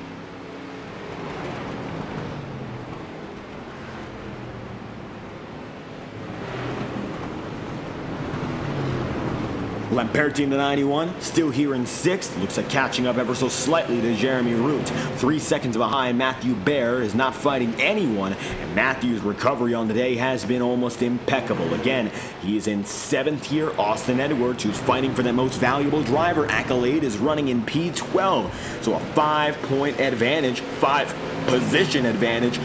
It's much better than being 20-some positions down where he was to begin the night. So, I'll tell you this much, I think that resting assured is going to be a no-downer for Matthew Baer. Even if he doesn't come away with the win nor a top 5, it's a significantly better spot than where he was prior. And if he wants to get that MVD award, a night like this will prove critical. 90 laps to go. There's the number 20 machine again, the lapper. Looks like using an alternate fuel strategy, getting caught out by a yellow flag. That's really what caused problems for Jose Godino, and right now 29 laps down and in dead last. The 20 team hasn't been able to make the best of the night so far, with 89 remaining and time still to spare. Of course, there's still some time for some benefits, but Jose so far hasn't gotten the best chances. Now coming to the inside, there's the number 26, and that's going to be a diving move from John Friley, a lapper here with pressure from Kyle Martin. Kyle still trying to get things done as he was before.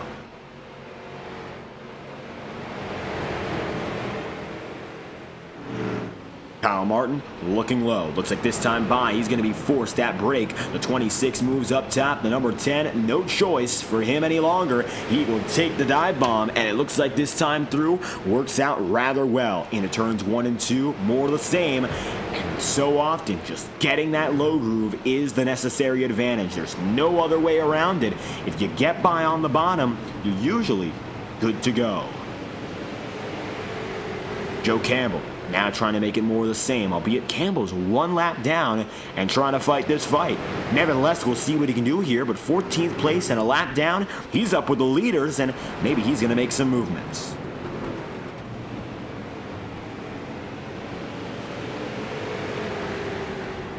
Ducking low. Here comes the 63. He's got himself right to the middle, and it looks like a fair shot to come down to the inside and make a maneuver here on the 26. Friley gonna let it happen. All the while up in front, Matthew Baer, still no fight. Lamperti trying to get back up to the 5th place order.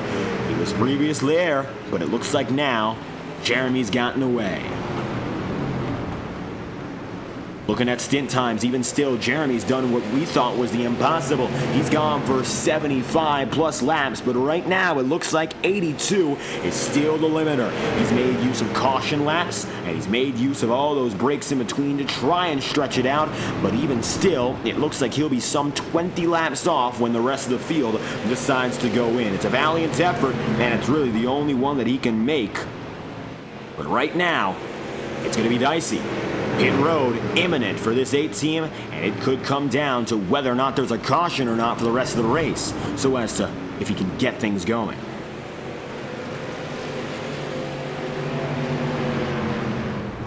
.81 laps to go, and Root is still there, 80 laps in to this stint. He's going to hit that midway point of laps to go versus this stint, and it looks like he's going to decide to concede on that note. He's going to be some 20 laps off the cycle, but mathematically speaking, he should have a chance to make it. It won't be easy, but Matthew's committing early to pit road and will get himself down and in. So 30 laps until we see the rest of the field make that final decision. It could happen in any one of these laps now, and mathematically, they could go the difference.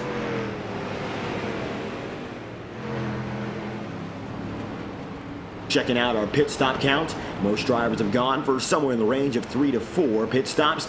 An interesting outlier is your 4th place driver and Jared Mogard, who's gone for 6 pit stops so far, the most of anyone on the night. An odd decision to go for that many. Nevertheless, he's got time, and he's used it admittedly well enough to get back up to 4th. So whether or not that 7th pit stop is the game changer remains to be seen, but there's a real chance now he can do something with this. 77 laps to go, still counting down. Mogard is there in 4th. Gaps are getting a little bit tighter further on back, but still no movements for position. A quarter of a second behind. Now Suka back on Adam Gilliott. Adam has gotten himself to the race lead once again. to the point. The 12 goes to try to seal the deal. Next pit stop cycle is very likely the move for the race win, no matter who gets out first. And even if a driver doesn't get out first, they'll have to deal with whoever makes it through to get the win. Gerard Lawrence, the 27, into pit road for what would be his final pit stop of the night. And the 27 occupies pit road rapidly. So, Lawrence is in there. Gilliatt, meanwhile, for the Stimulus Wrecking Crew, well, he's now up 74 laps to go. So Stimulus Racing on the side there, but depends on who you ask. Currently, though, Gilliatt's are first and third, and they're keeping a soup sandwich going. Travis is still there, 0.6 of a second behind. Now, 9 drivers lie on the lead lap. The rest of the field is at least 1 lap down. 2 cautions, and they've made all the difference. There are no handouts in lead laps unless you're the first driver off the lead. So for Matthew Baer, he got that lucky break and went from 27th on the day up to a guaranteed top 10, more or less. He's in 6th here and doesn't really have to work all too much to know that top 10 will be with him. Austin Edwards, well, he's going to have to fight for it. He's going to have to fight for what are the table scraps, because there's really only one top 10 position available to a driver outside the top 10, if that. Even that's not guaranteed. As the night goes on, we might see that door close. And if it is to close, well, I don't think Austin Edwards will be the man who comes out advantageous. That's for sure.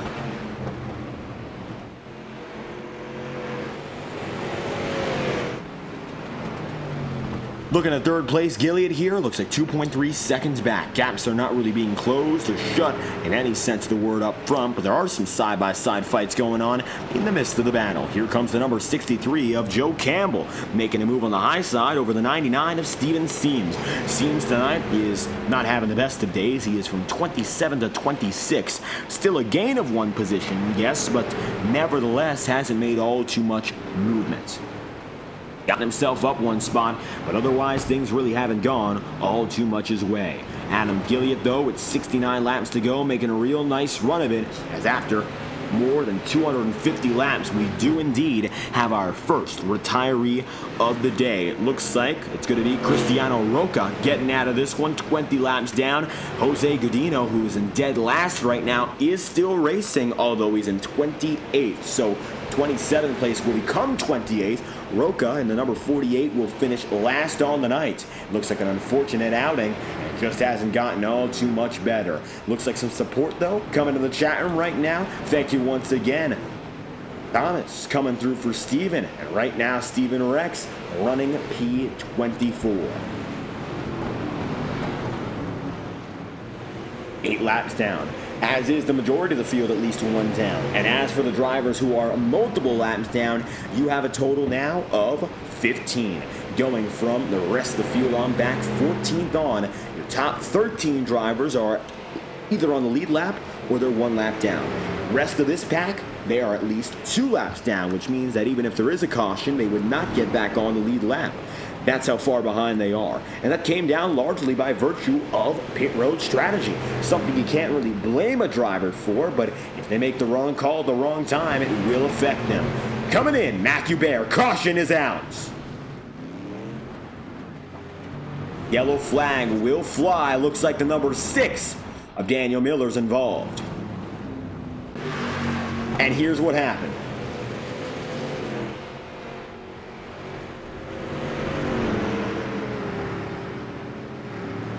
Miller, contact with the number 9, sending him around and getting away with it. Hitting the wall, scraping it up. But it looks like the worst of the incident goes instead to the driver that got the contact. And that was Michael Saylor, involved in what was his 2nd incident of the night. Rewind, but this time from the perspective of Saylor. He goes down and in. The number 6 is up top here, and they meet each other down the back straightaway. Michael, not as quick, but it looks like almost deliberate contact that seemed to jerk and movement up. And perhaps something happened before. Race Control going to review that one and give us the official opinion. But Michael Saylor taken, decked around, coming into turn 3. That's your 3rd caution of the night in 200+ laps. Again, that wreck is going to cost both drivers there. Michael Saylor to pit road.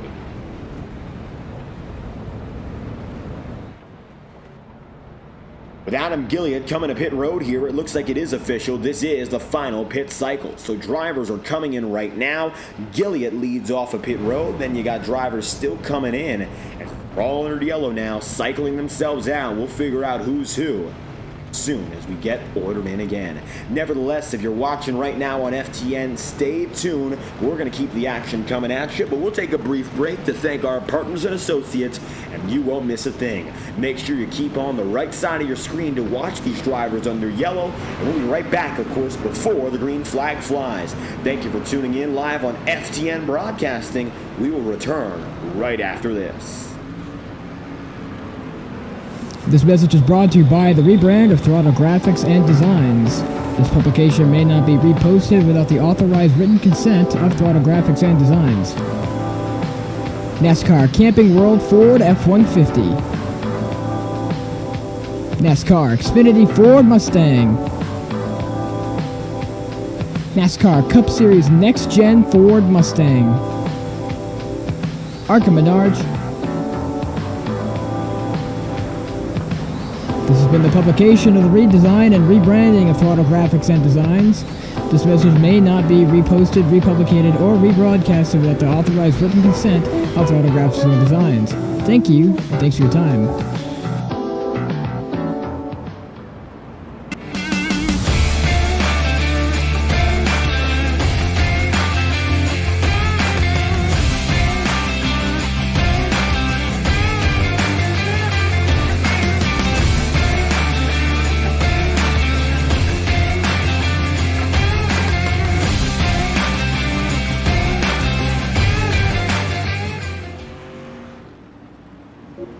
Boundless makes its presence felt. It will not be ignored. We're helping turn ideas into reality with a wealth of building products that take every architectural style to the next level. This is what it's like to imagine, build, and transform anything we want into exactly what we seek. This is what it means to be boundless.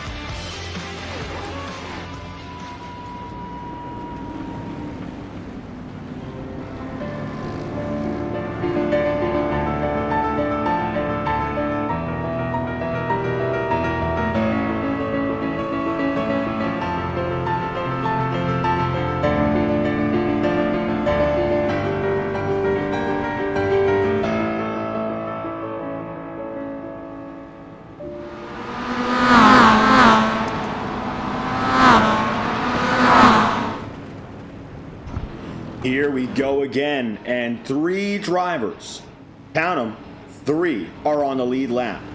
Travis Sukup, Jeremy Gilliatt, and John Friley. That is it, according to timing and scoring, and so be it.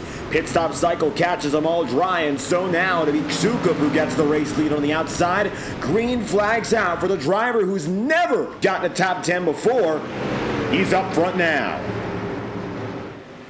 Big contact in the back. Is that going to clear itself out? It looks like yes, it does. We stay green.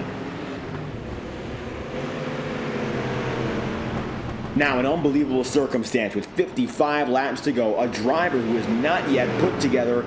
Caution flag is out. Let's see what happened. This is your 4th, and Ryan Seams goes spinning.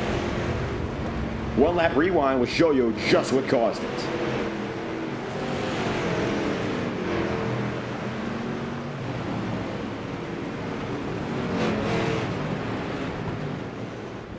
For Ryan here, it looks like Gilliatt getting contact from the 88, and it was a multi-car wreck from there. So, what happened? From driver to driver, Adam Gilliatt made contact with Jason Seams.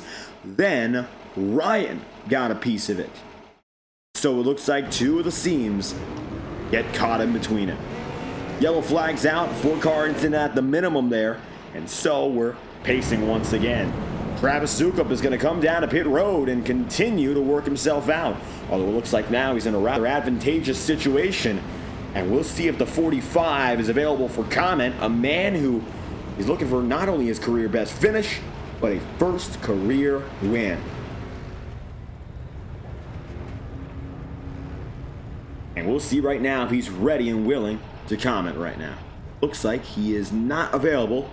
We'll try to find him, but in due time, it looks like number 45 staying out of the voice chats.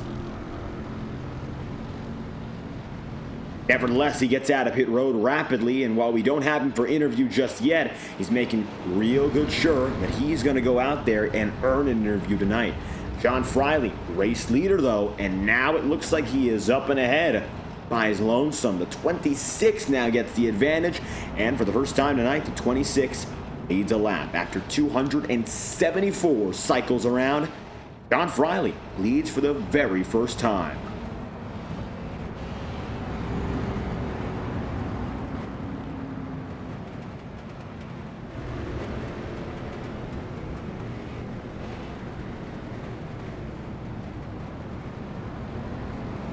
John comes around to lead his second lap of the night, and he looks like he's getting himself ready for the restart here.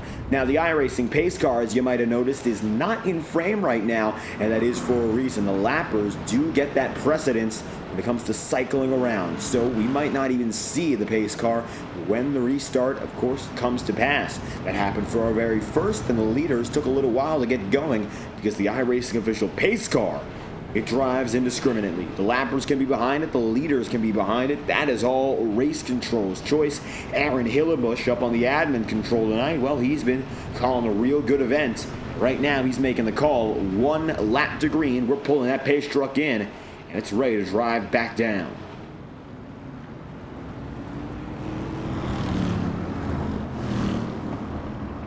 One more extension here, which will bring us the green flag with 48 laps remaining.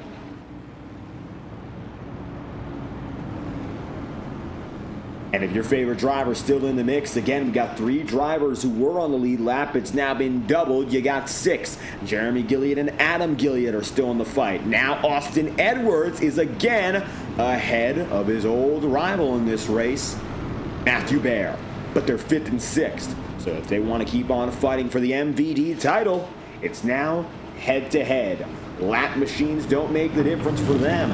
It's position to position as we come back for what is our 4th restart of the day.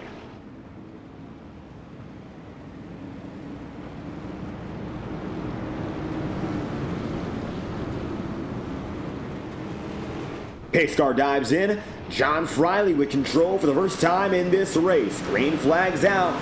48 laps remaining.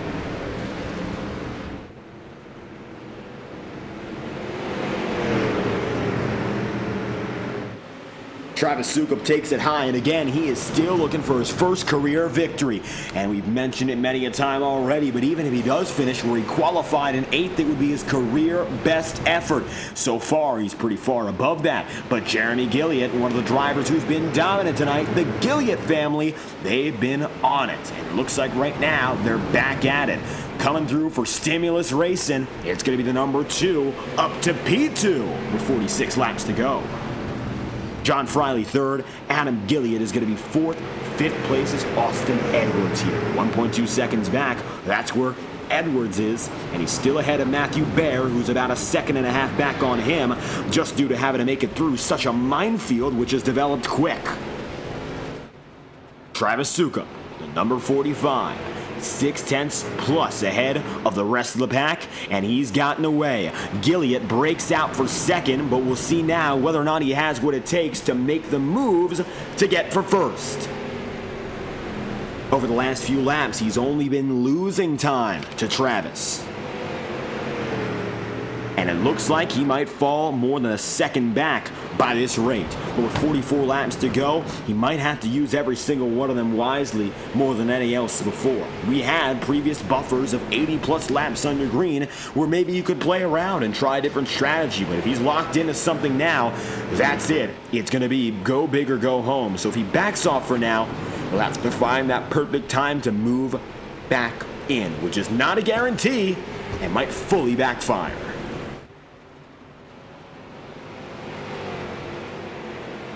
Travis Sukup still up and ahead here, 42 laps to go. 6 drivers on the lead lap, Matthew Baer still the last of which, Austin Edwards back in 4th, so he's only 1 spot behind where he qualified all those laps to go in 3rd.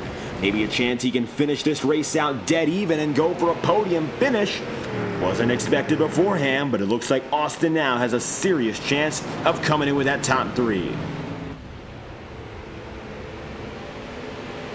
And we haven't even mentioned the accolades on the Austin Edwards team so far. There's a reason he's up front and still fighting.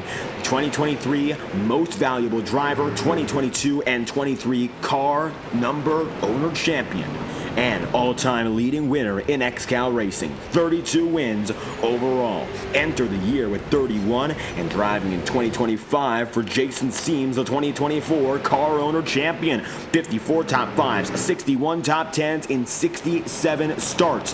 He's the most successful statistical driver with 24 poles as well, and 3rd in the 2025 XCAL Racing 420. Now, it looks like he's just going to continue his legacy of being one of the top drivers. He's made many a career pole, couldn't get it tonight, but started 3rd, and it looks like right now he's got a fair enough shot to go for 2nd if he passes by both Gillietts. And the all-time most successful driver having a chance to shoot it down low. Jeremy keeps him honest, but the 18's now down on the bottom, and it looks like he's got the clear edge. The perfect racing line has proven the inside all night long, and now the question becomes, what can happen? Beating and banging ever so slightly, lap after lap. No more damage, that's I'm sure with the number 2 ones. But right now, he's got to do absolutely everything to just try and hold on to that position. Maybe 75 cents would be better than holding off and losing.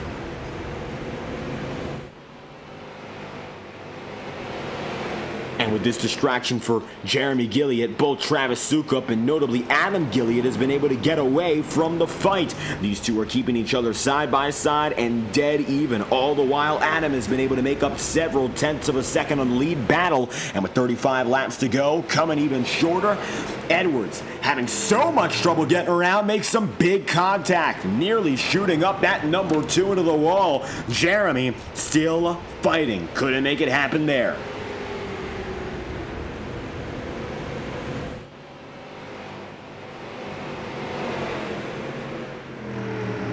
.33 to go. Time still to spare. Ducking in again, the number 18 makes it deep. And with this fight remaining for the podium place, his money is on the line. Travis Sukup is still leading, 1 second ahead. He's got that second flat. Jeremy Gilliett continues to fight. Austin Edwards is kept side by side now for 5 laps. Across the stripe, still keeping that quarter panel honest. Edwards will not relinquish the inside groove. 31 laps to go. Looking for the back end of Adam Gilliett, you'll get a better perspective as to how close that battle is and how much better it is for Adam that he's not part of it. Still down low, it's Austin Edwards trying to make a fight, but it looks like he's losing more of it than anything else. Big contact, side by side, down to the bottom of the track. It looks like now we've got real trouble. Gilliett gets moved, and big Austin Edwards gets around. And take a look at it one more time. Here's a 1-lap replay.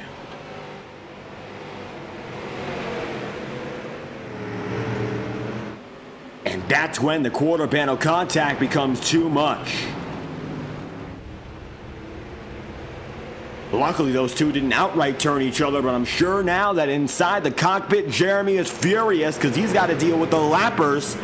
And while he might not lose position, he's definitely going to lose his time. And in the fight for the most valuable driver, $50 separate Baer and Gilliett, of course, and Austin Edwards.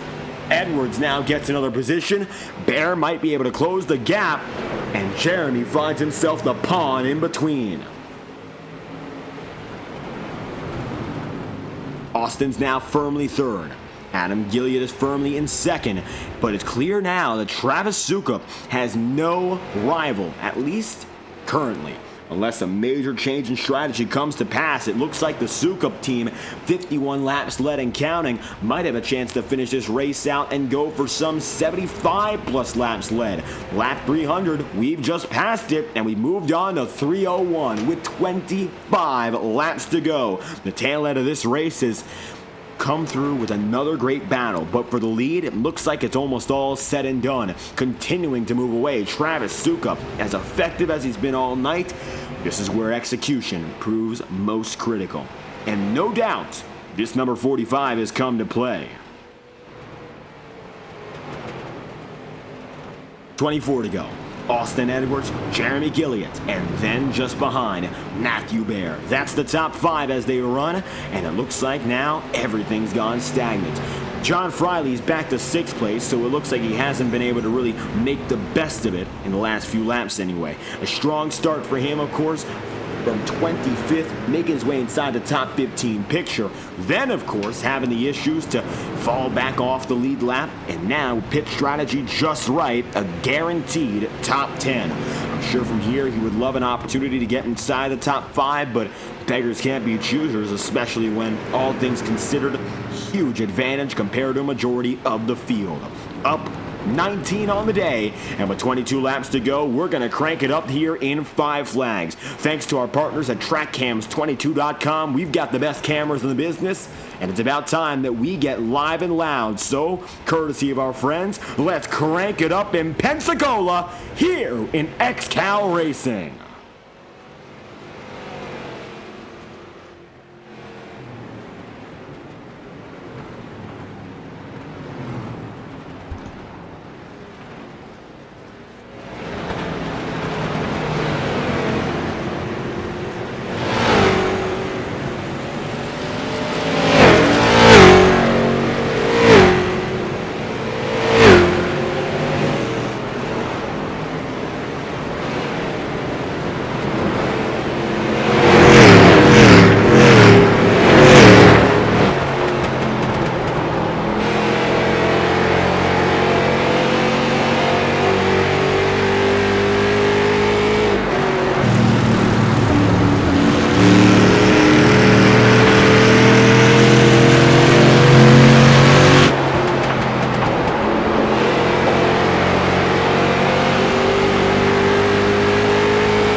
Laps to go and counting down. Still leading is Travis Sukup, and a career night for the man who started in 8th place, and he's looking to get the job done with the all-time most successful driver in XCAL history running 3rd, and Adam Gilliott, who's been oh so dominant tonight. He still might come away with the most laps led at 125. It looks like both have been bested, and so many others in this field have been put to shame by this one man, the 45, and a Florida native at that. It doesn't look like we've expected all too much out of the number 45, given his previous racing record, 29 starts. And not one victory, not one top 10 to speak of. But to come out the gate tonight and show the pace he's had all night long proves that the winning spirit is certainly in this 45 crew. And Travis Sukup has kept us on his toes all night long, and it looks like for good reason. He's looking to seal the deal and collect another victory, his first in XCAL competition, but one of many for an otherwise very successful driver. 10 to go, this time by in Five Flags. This race being longer, of course, than what we see in the Five Flags Snowball Derby goes to show the level of endurance all these drivers have endured so far. They've done a great job at managing not only the long-term race strategy, but also the tempers flaring. We only had 4 cautions on the night to this point, and even still, we'd only have about 5 or so if something were to occur. Looking for the checkered flag to fall. It looks like right now overtime procedure has not been stated. We are hoping we don't go that route. No faster pairs. Every driver knows what's on the table when they come into these events. There is no second chance. You've got to go at it cleanly or else. 4th place, Matthew Baer. 5th place is going to be Jeremy Gilliott. And right now, 3rd is still Austin Edwards. Getting away from that minor ordeal, it looks like he's going to be able to come through successfully and just edge out Matthew to keep himself alive in the fight for MVD, the most valuable driver. Contact, that's going to be with the mid-pack. It's Kyle Martin right now, running in 9th place, fighting with Jeremy Root to stay inside the top 10. This entire battle, all 3 drivers, including Charles Joplin, are trying to stay inside the 10th place bubble. But it looks like right now, one of them could be bounced out. Joplin right now is on the outside looking in, running in P11, 10th and 9th. Root and Martin respectively. As down and in comes the number 8s. Still side by side. This fight could continue on for the final 5 laps of this race. These drivers are battling laps off of the lead. They're 2 laps down as it stands, running 9th, 10th, and 11th respectively. No battle right now between Joe Campbell or Jimmy Johnson. They are 8th and 7th respectively, working their way up. Across the line, it looks like a minor edge now for Jeremy Root. And if Jeremy gets away with this spot, then Kyle Martin might fall off the top 10 entirely. He's real close to losing it, and he can't lose path with the number 8, because if he does so, he'll fall off and get in line, which means he'll finish at best in P11. Pressure now being put on by Austin Edwards with 3 laps to go. Still side by side, keeping it door to door. The 89 looks for some room. He doesn't have any. Still, it's going to be toe to toe here. Kyle Martin has been antsy all night long with this up and up attitude. He's trying to make it up more than 10 positions. He got there. He's been up 12 for the majority of the night, but he can't afford to lose anymore. 2 laps to go. Meanwhile, Travis Sukup is looking to make personal racing history and come away with his first win in his 30th career start. Running for the Ride and Dirty crew, the 45 was an underdog coming in who started strong in 8th, quickly made his way up, and it looks like at the end of 325 laps, he has more than proved his worth. Checkered flags out. First career win for Travis Sukup. 77 laps led on the day. First career top 10, top 5, and race victory. Unbelievable effort for the 45 crew in their first shot in Pensacola. They made it work. And what an amazing race it was. This team proving their merit when it matters. And kicking off 2025 with a bang. Adam Gilliott, Austin Edwards, 2nd and 3rd as they line up now together.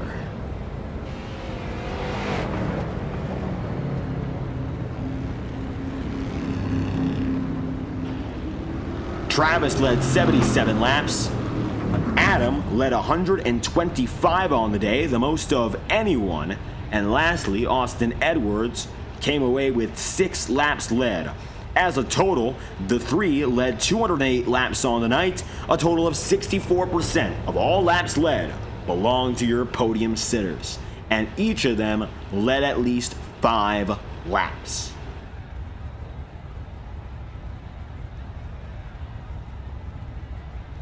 Checkered flag is out. Looks like some post-race inspection here, so we'll bring you your race results. Travis Sukup getting the job done and winning in his first career event, of course, here in Five Flags. Getting his first checkered flag, Adam Gilliott coming away P2, and 3rd place, Austin Edwards, the all-time most successful driver.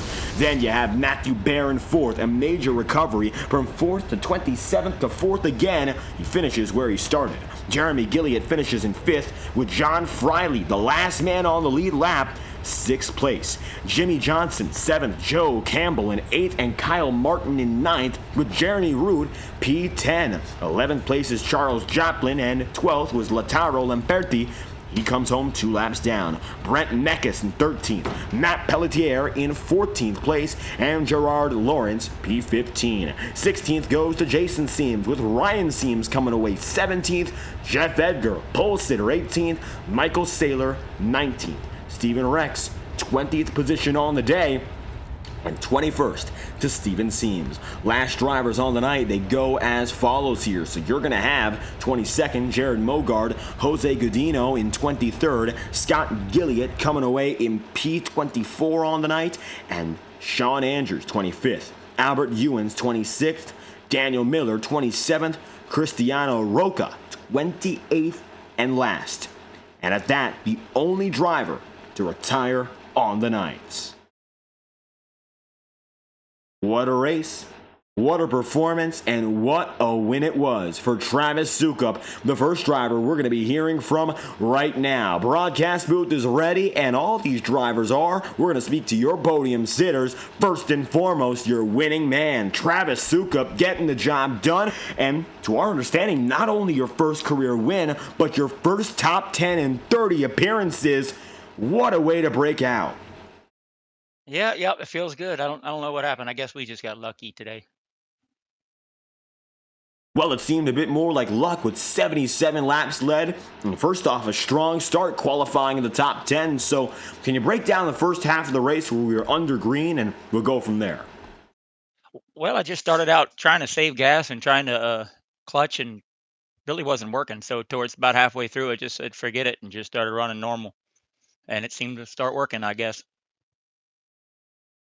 And it looks like everything just works out. A lot of pit stops on the day. Fuel cell coming in at 30%. It looks like everyone got their fair share of practice. Was there any practice, however, that changed your view on how you ran the race and when you set yourself up for it?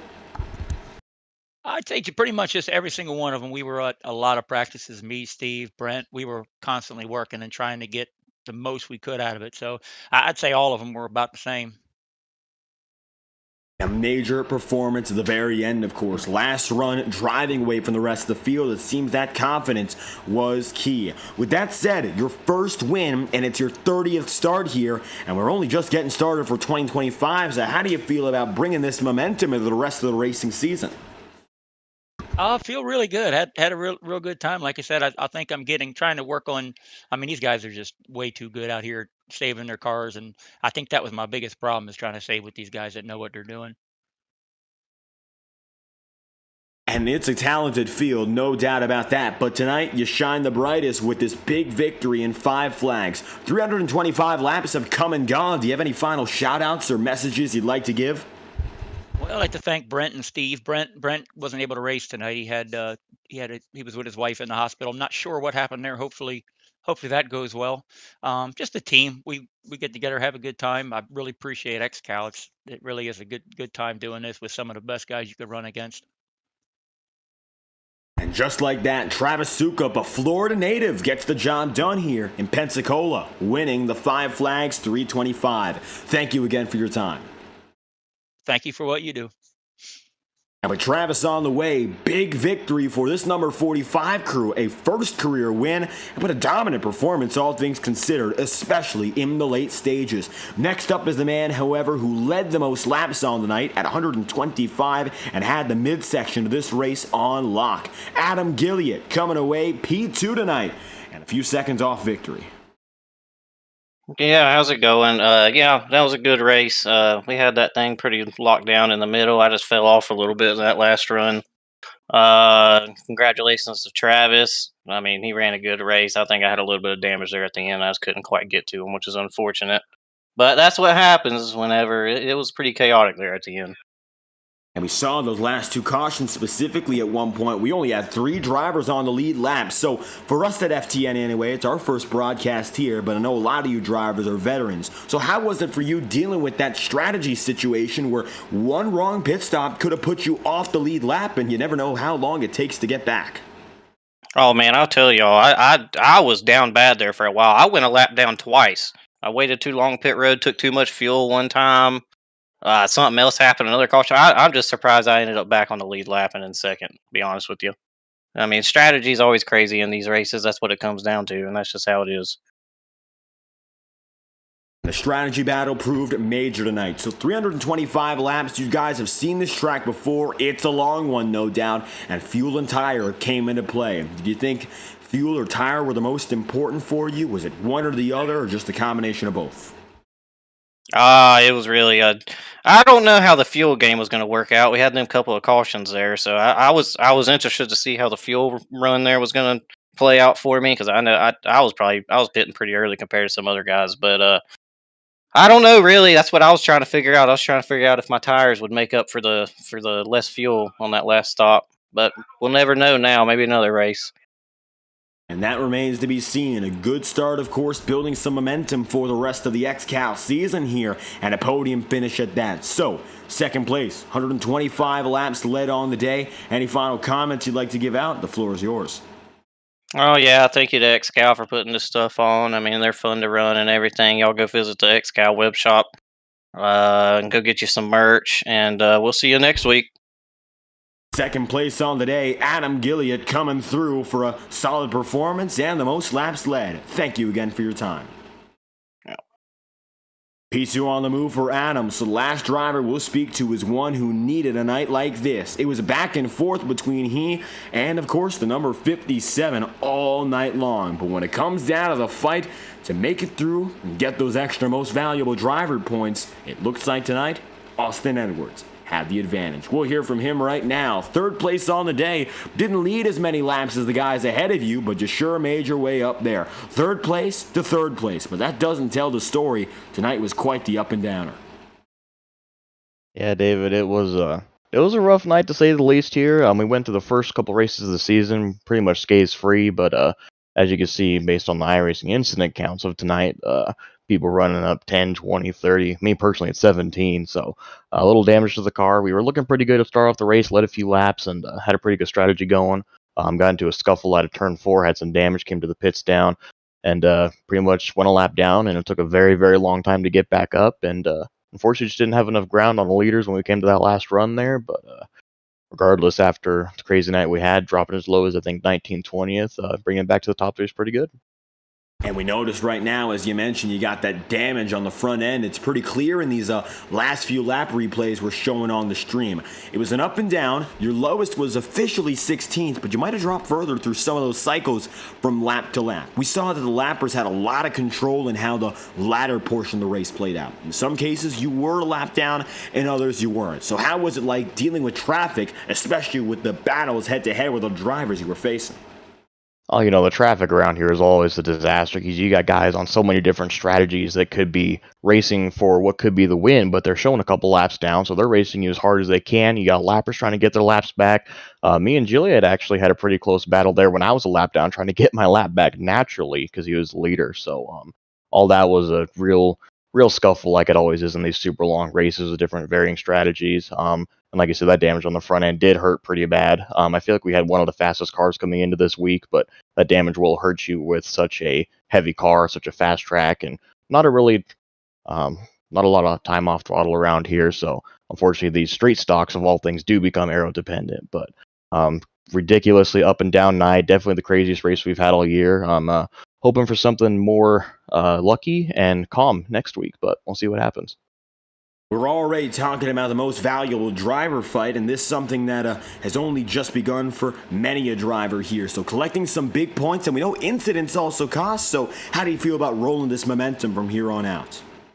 I think we should be pretty good. The leader of MVD would be Matthew Baer in the 57, who finished right behind me here tonight, so we're not going to gain much on him here. But looking in the scope of points and finishes, we are looking better on the season with the points lead. I'm going to extend that by maybe just a couple after tonight, but MVD being a strange thing, we are currently the only car to have finished on the podium for all 4 races this season, but of course Matthew Baer won the big season over, which was a big prize pool, so he got an early lead on that, but we're looking good for the car owners' points. And we'll just have to see what we can do, keep up the momentum, and see if we can be as consistent as him. Consistency is key in locking down another top 3 finish tonight, Austin. Third place. Any final comments you'd like to give out here? As always, I gotta say a big thank you to you guys putting on the broadcast here, xcalracing.com. Go check out the XCAL Web Shop for some cool stuff. Big thank you to Jason Seams for letting me drive this car this season. All the guys that helped me out getting this thing set up week in and week out. And come back stronger next time. Austin Edwards coming down from, says California here, all the way to Florida. So a coast-to-coast trip and a podium finish at that. Thank you again for your time. Thank you.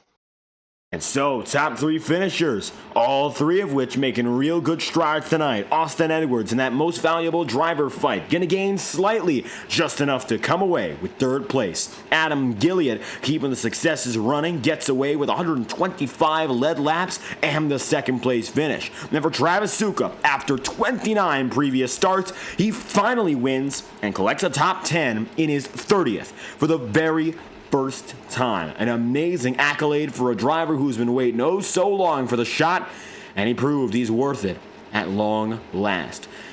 Five Flags Speedway for 325 laps is quite fun, and that here in iRacing was a virtual snowball derby and then some. With 600 plus on the line tonight, drivers really made sure they were racing well and racing with intent. So with that said, we'd like to thank XCAL Racing for the opportunity to broadcast this event here from the virtual Five Flags Speedway. You've been watching coverage of the Web Shop Series here in XCAL Racing. Visit their website at xcalracing.com to figure out more about the championship structure and where you can find future broadcasts. It was great coming out here for the very first time for us at FTN, but this is not going to be a full-time venture. We'd love to come back, and don't worry, we'll get things lined up. With that said, I've been your host, David Kreutz, commentating and producing. Join us next Tuesday as the Integrity Racing League comes back with the Octane series. And of course, join us next Saturday for our next broadcast with Saturday Night Thunder as they continue their championship fight at another half-mile track, the virtual Bristol Motor Speedway. If you enjoyed, make sure to leave a like on the stream and subscribe to the channel. Your support is always greatly appreciated. Thank you for tuning in tonight. Congratulations to Travis Sukup on the big win. And of course, thanks again to XCAL Racing for the opportunity to come aboard for these 325 laps and have some fun down in Pensacola, Florida. Thank you for tuning in tonight live on FTN. If you enjoyed, make sure to show your support, and we hope you had a fantastic night.